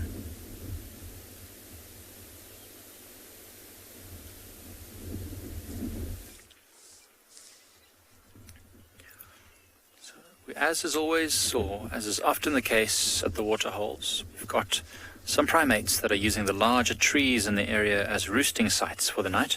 So we're just sitting here watching this vervet monkey as it does its final preparations before climbing the tree and going to roost for the night. And also, whilst we sit here, it's a good opportunity for us to listen to the sounds of the bush as everything quietens down. It's a bit windy, so we can't really hear the majority of the sounds, but these monkeys might just alarm call us, letting us know if there's predators about, anything at all. It's really that time of day when everything is just on the cusp of activity. All the nocturnal animals are just getting active, all the diurnal or daytime animals are just settling down. So this is a young one. Let's see if they have a bit of interaction together, because this one's quite young, the other one is a bit older. Oh, no, gonna go and play. Gonna go and play with my friends before bed, get my last zoomies out. You can see this one's an adult. Playful spirit has been beaten out of it long ago. Not interested in that nonsense anymore. So these monkeys are actually climbing into a weeping boer bean, which has still got lots of green leaves and red flowers, and those flowers will be very, very full of nectar and deliciousness. I can actually see the young monkeys going to go feed on them right now. You see that one there, Seth, sitting right on those blossoms up the dead tree there. Just right there in the middle of the screen. Yeah, right there. So these monkeys are starting to feed on these little boer bean blossoms, because inside there it's like a little pod of nectar. Very, very delicious. And there's lots of insects as well, which are attracted to them, which the monkeys can also eat. They are omnivores after all. They will eat basically anything they can find. And interestingly, humans, we can eat anything that monkeys can eat. Our digestive system is similar. So whatever we see the monkeys eating, generally speaking, we can also eat. It's not the case with baboons, though. Baboons' digestive system is a little bit different, a little bit more robust and stronger than ours. So some of the things that they eat will make us quite sick. So monkeys are our rule of thumb.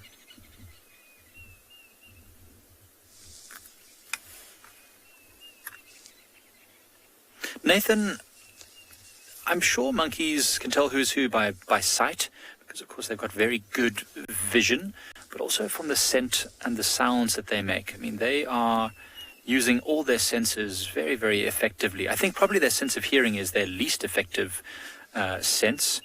their eyesight is incredible, and their sense of smell will also be very sharp.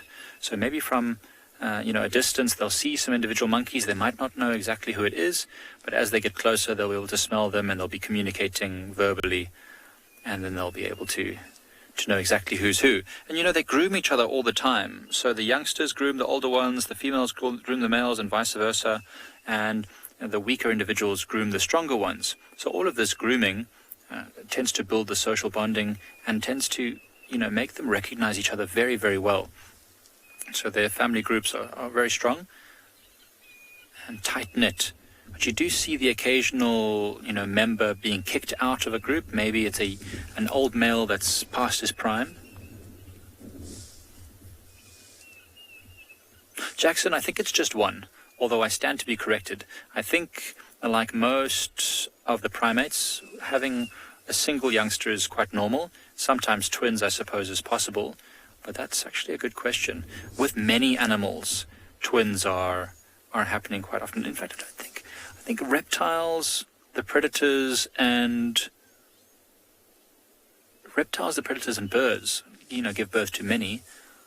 But most of the herbivores and the primates just give birth to one at a time. But I stand to be corrected on that. I would love to actually do a bit of research on that and find out exactly how many youngsters the primates give birth to. I've never seen two youngsters of a similar age suckling off one mother. I've often seen a single one, but never two of the same age. So that's a good question. I will do some reading tonight and enlighten myself.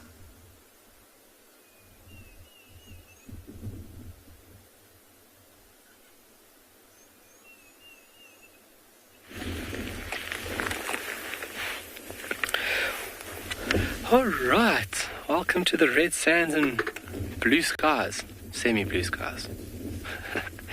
We've got a beautiful youngish southern giraffe. There's actually two of them.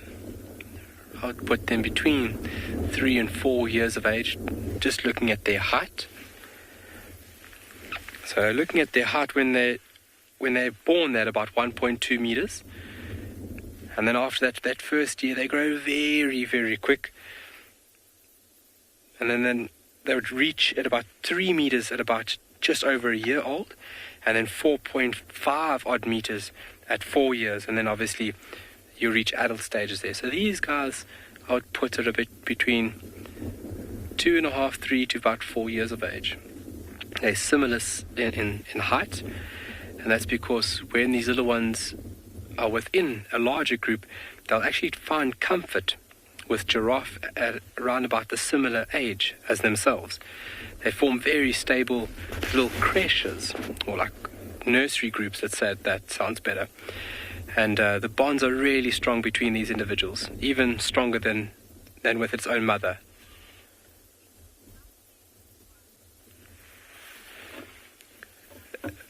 How do we describe their walking? They gallop like a horse, and whoa, my word. Well, if you take a look at this giraffe walking right now, both front and rear on the left-hand side are lifted same time. So basically the animal's balancing only on the one side as it walks. It's pretty remarkable that it doesn't fall over, obviously using its neck muscles and as well as shoulder muscles to keep it at balance. But it picks up its front and rear left side at once to move it forward. But then when it runs, it gallops like a horse, so that the front would work together and the back would work together when it runs. But really remarkable to see a giraffe moving. And that's where the name comes from. So if you look at its original name, it comes from Arabic, and it means one which moves gracefully. And you can see the movement of this animal is almost effortless, just beautiful, elegant, free-flowing, let's say, movement.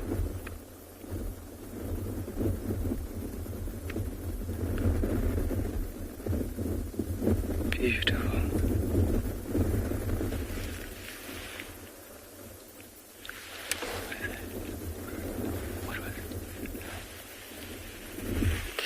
So there's more than likely other giraffe here close by. Oh, there we go, in front of us, Dave, sorry. So you can see the attention on that one there is focused in front of us, and there's more than likely Mom.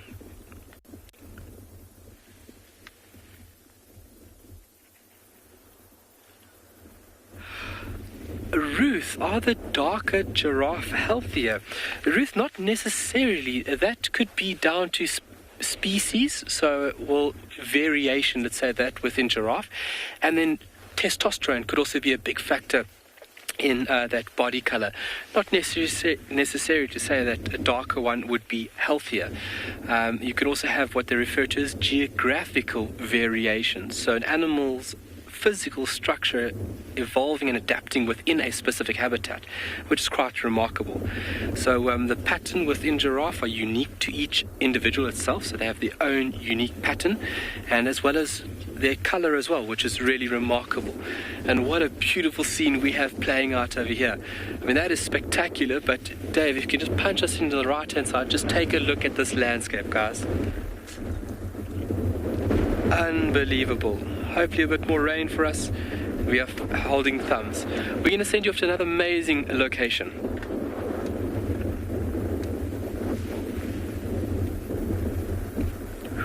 Wow.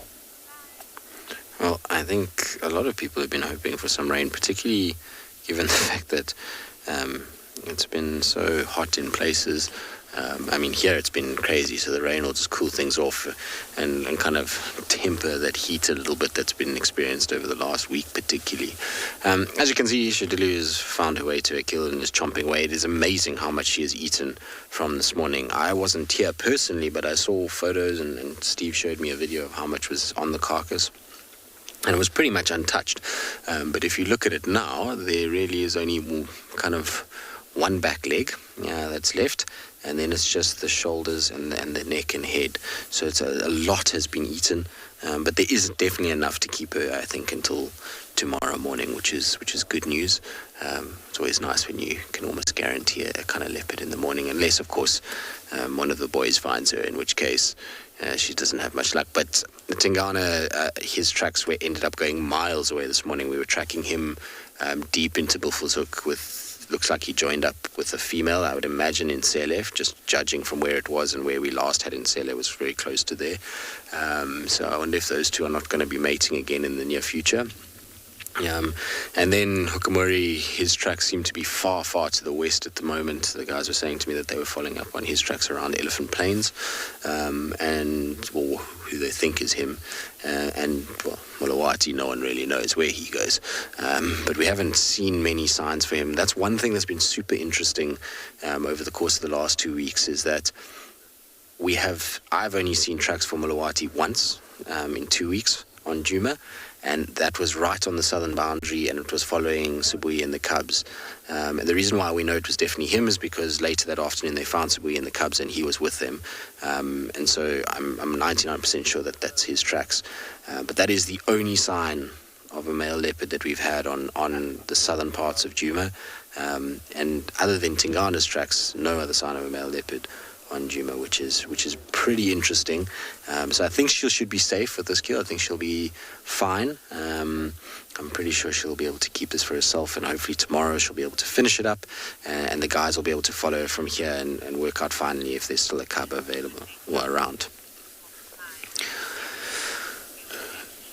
And Gesha, a leopard can get hurt if it jumps from very high. We once had a male leopard that we used to see around the southern side of Elephant Plains. He was just like Mulawati, super skittish. And I remember there's actually a photo somewhere of it. I don't know who the photographer was, but I can't remember now. But they got a photo of him, and he used to do this kind of Superman stunt, where he used to be up trees as high as what Shadilu is now. And I mean, she's a long way up. And this leopard would just take off from the branches, where she is now, and just jump out of the tree from there and land and run off. And so they generally land okay, but there has been the odd instance where a leopard has landed funny and injured themselves. They sometimes break their tail. Especially if they've been fighting with another leopard in the tree and they fall out, then they sometimes land a little bit funny and the tail can break.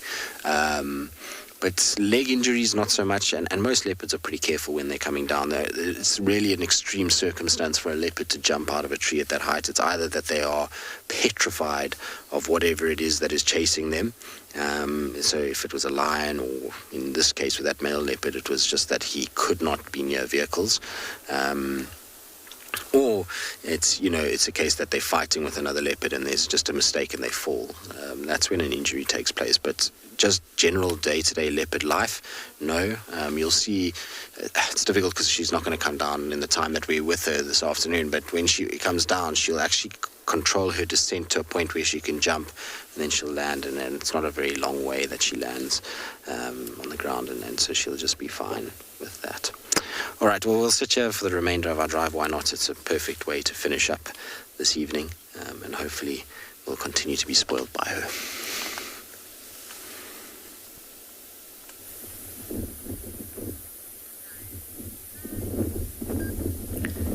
And finally, we started seeing some movement here. You can see a yawn from the female off on the left. She's been licking her lips constantly and her cheek, nose. So she's waking up. And the male, he's had his head up for a while now. You can see there she's starting with the grooming. Starts with the areas near the chest and work her way down to the feet.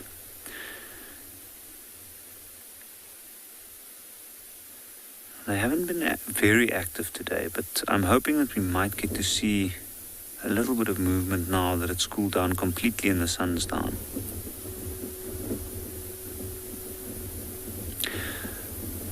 I also just like to correct myself. Earlier, with some elephants we had, I had a question about the thickness of the skin, and I don't know how I completely confused it with something different, but I said that their skin can be up to 9 centimeters thick, which is way too thick. In reality, it's more between 2 to 4, where the giraffe reckons to be up to about 5 centimeters thick, which is extremely thick. Have a look at the expression on the female's face. You can see she's not paying too much attention. And a slight glance to the back, she knows what he wants.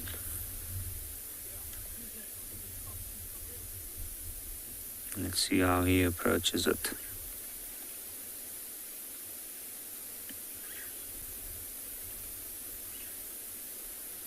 That's amazing. You can hear some growling going on there, and you'll see he's sniffing the rump, and then he might try and move down.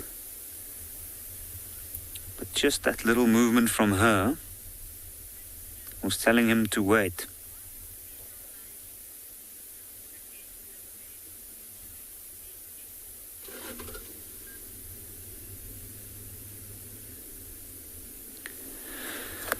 I think I did not hear the name correctly, but if I'm not mistaken, it's Davy.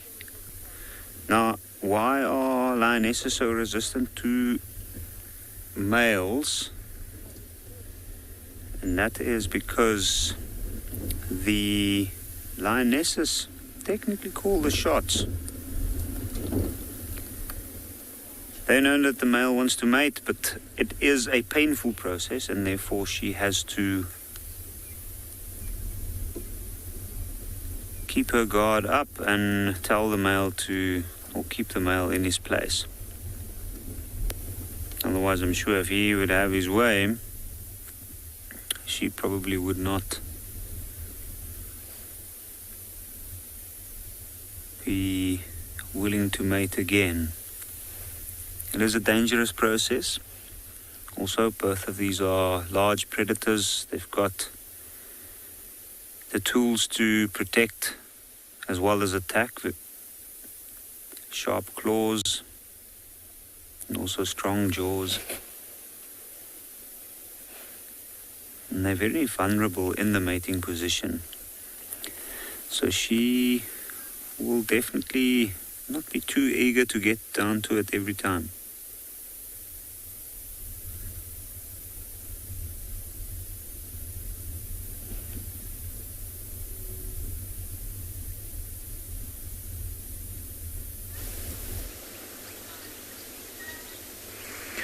You're back with us here at Ambion Pinda, where Gerrit and I have managed to find some zebra as well as a small group of giraffe that are busy moving through the bush in the fading light. The rain has stopped a little bit.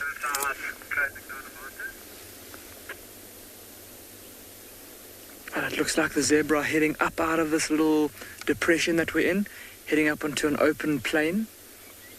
No doubt to look for some grass and also for a bit of a safe place to rest for the night. But there are those giraffe I was talking about.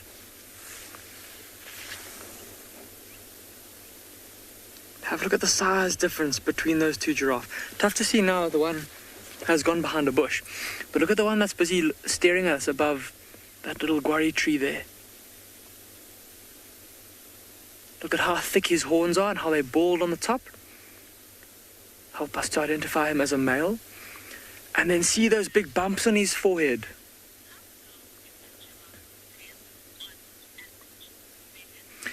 Ooh, Megan, you're asking an interesting question. You're asking how long a giraffe's tail is on average. Megan, I'm not quite sure. I've never actually measured it myself, and I haven't. Oh, look at that. The female's popped out right next to him. But Megan, looking at it from here, I would say, sure, it's got to be a good, not including the hairs, probably a good 70 centimeters. Yeah, a good 70 centimeters long, maybe 60 centimeters, about two and a bit feet. And then with those tail hairs, even longer. It's those tail hairs that make a giraffe's tail so long. Of course, it having to use that tail as a fly swatter and having to reach all the way. Look what she's doing. She's bending down into the ground. Look at that. I wonder if there's maybe a bone down there. Let's see if she comes up with anything. No, nothing. It looked like her head got caught in a thorn bush there. Oh no, there is. She's got something in her mouth. I think she might have a little bone in her mouth. Yeah, look on this, it'll be her right-hand side of her face. Every now and then there's just a glimpse of a little bone that she's got in her mouth. And she's busy kind of rolling it around in her mouth. Oh, she just spat it out, it looked like. She's busy chewing on that. She may have a bit of a deficiency in her diet in terms of calcium and maybe phosphorus as well. And that's why she's chewing on that bone, trying to get those elements into her diet.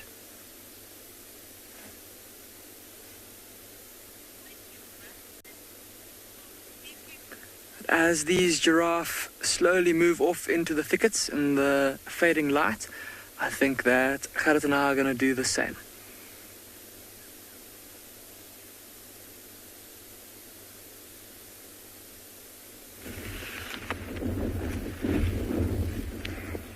I don't think anybody can get enough of giraffe.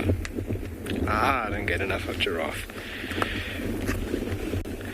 And we have quite a dramatic scene playing out in front of us. We have a few raindrops that are actually coming down. We are actually preparing for the water to descend upon us. But it's making for a very dramatic scene with that little gap that's being produced that the sun can just shine through. Even the giraffe saying, we're going to move off a little bit. Look at this. All right, but from here, I think we're going to push on. We're going to get rained on, so we're going to just shoot and find a bit of cover. We're going to also push on a bit over here. But what a dramatic scene.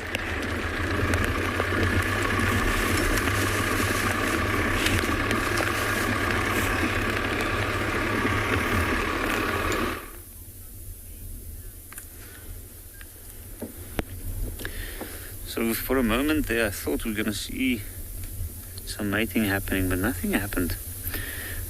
And what good timing. There we go, that's a yawn. Look at the glance over the back. That's her telling him. That's her basically inviting him. Have a look, he's actually trying to bite her tail. He's going So he's going to put his paw on her back maybe and try and stop her to go down. Oh, but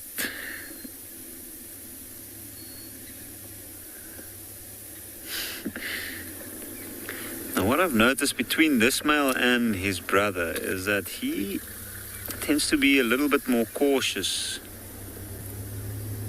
where the brother often takes matters into his hands. At that point, I'm sure he would have put his paw on her back, tried to force her down. This guy, my lion, looks very unsure at this point. You can see he's treading carefully. You can see the eyes in the infrared light. And the way it was moving, you can see it's moving quite quickly. So it's focusing on what he's doing, but it's also keeping a constant eye on this lioness.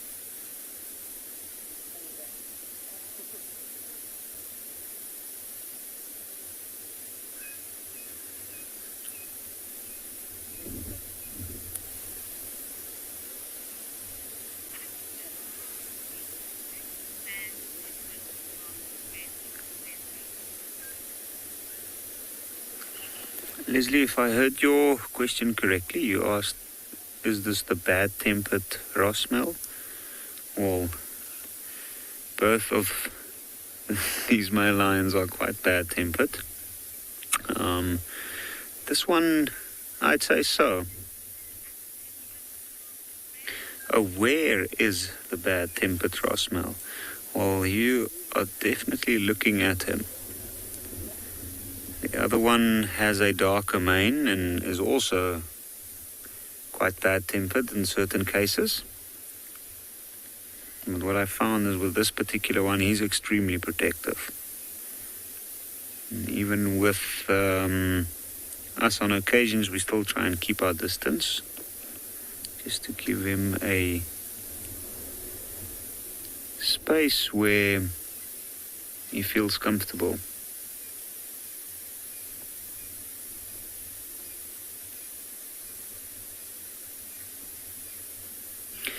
Have a look, there's a lot going on at the moment here. It doesn't look like much. She's laying down, facing away from him, and his eyes might even be closed, but he is very aware of every single move that she's doing.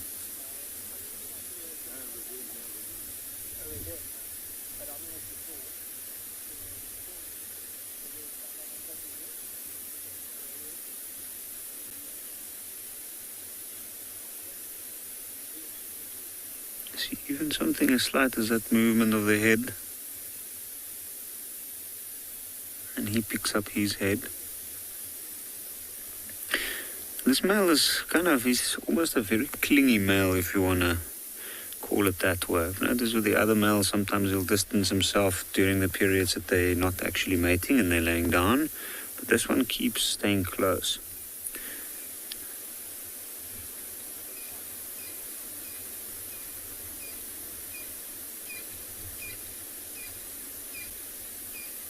You can see she's also staring into the distance, and that's because there are quite a lot of general game animals moving around in this area, and it has reached the point where we're starting to lose light quickly.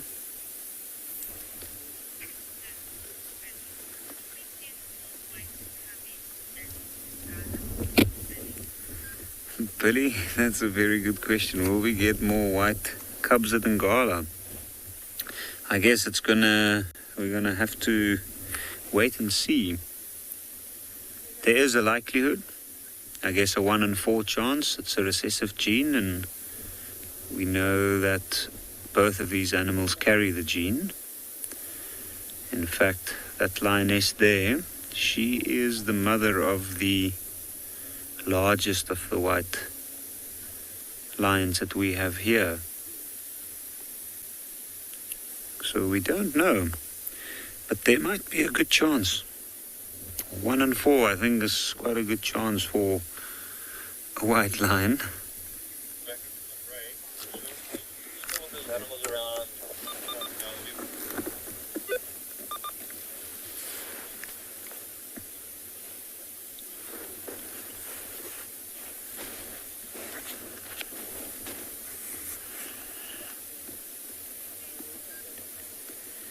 It looks like things are turning out to get a little bit more quiet again.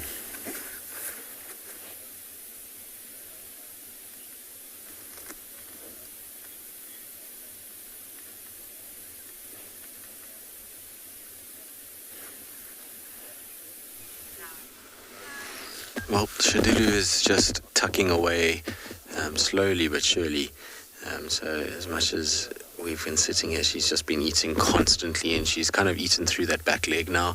And it's hanging very precariously at this stage. You can see most of the weight of the carcass is actually being supported by her front right paw. It's almost cupping the carcass and kind of holding it up.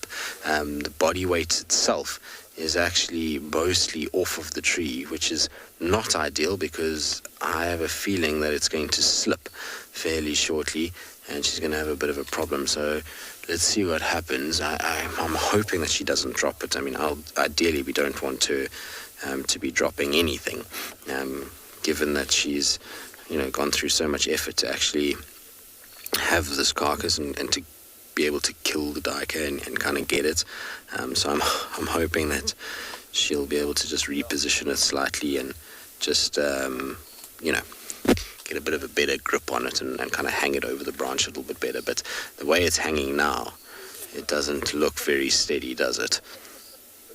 Girl, don't drop it.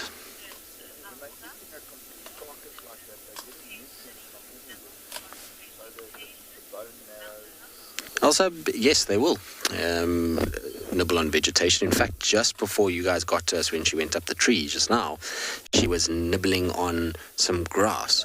It's quite a common thing to see cats eating grass. It just helps with their digestive tract a little bit. So you do see lion, leopard, cheetah feeding on grass every now and then. Sometimes people actually see them kind of nibbling on grass, and it's actually not eating the grass.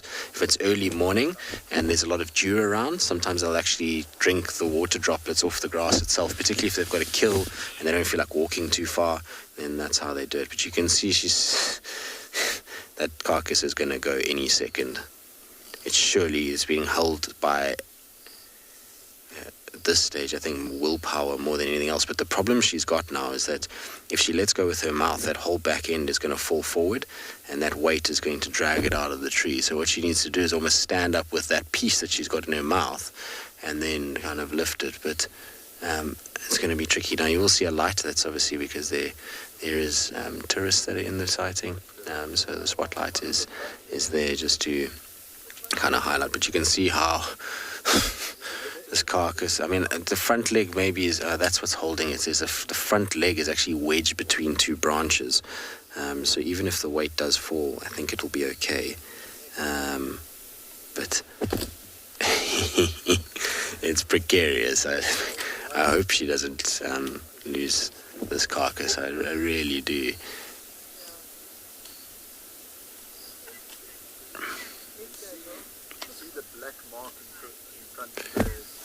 Listen, a lot is the answer to that. A leopard is an unbelievable animal that constantly adapts to its surroundings.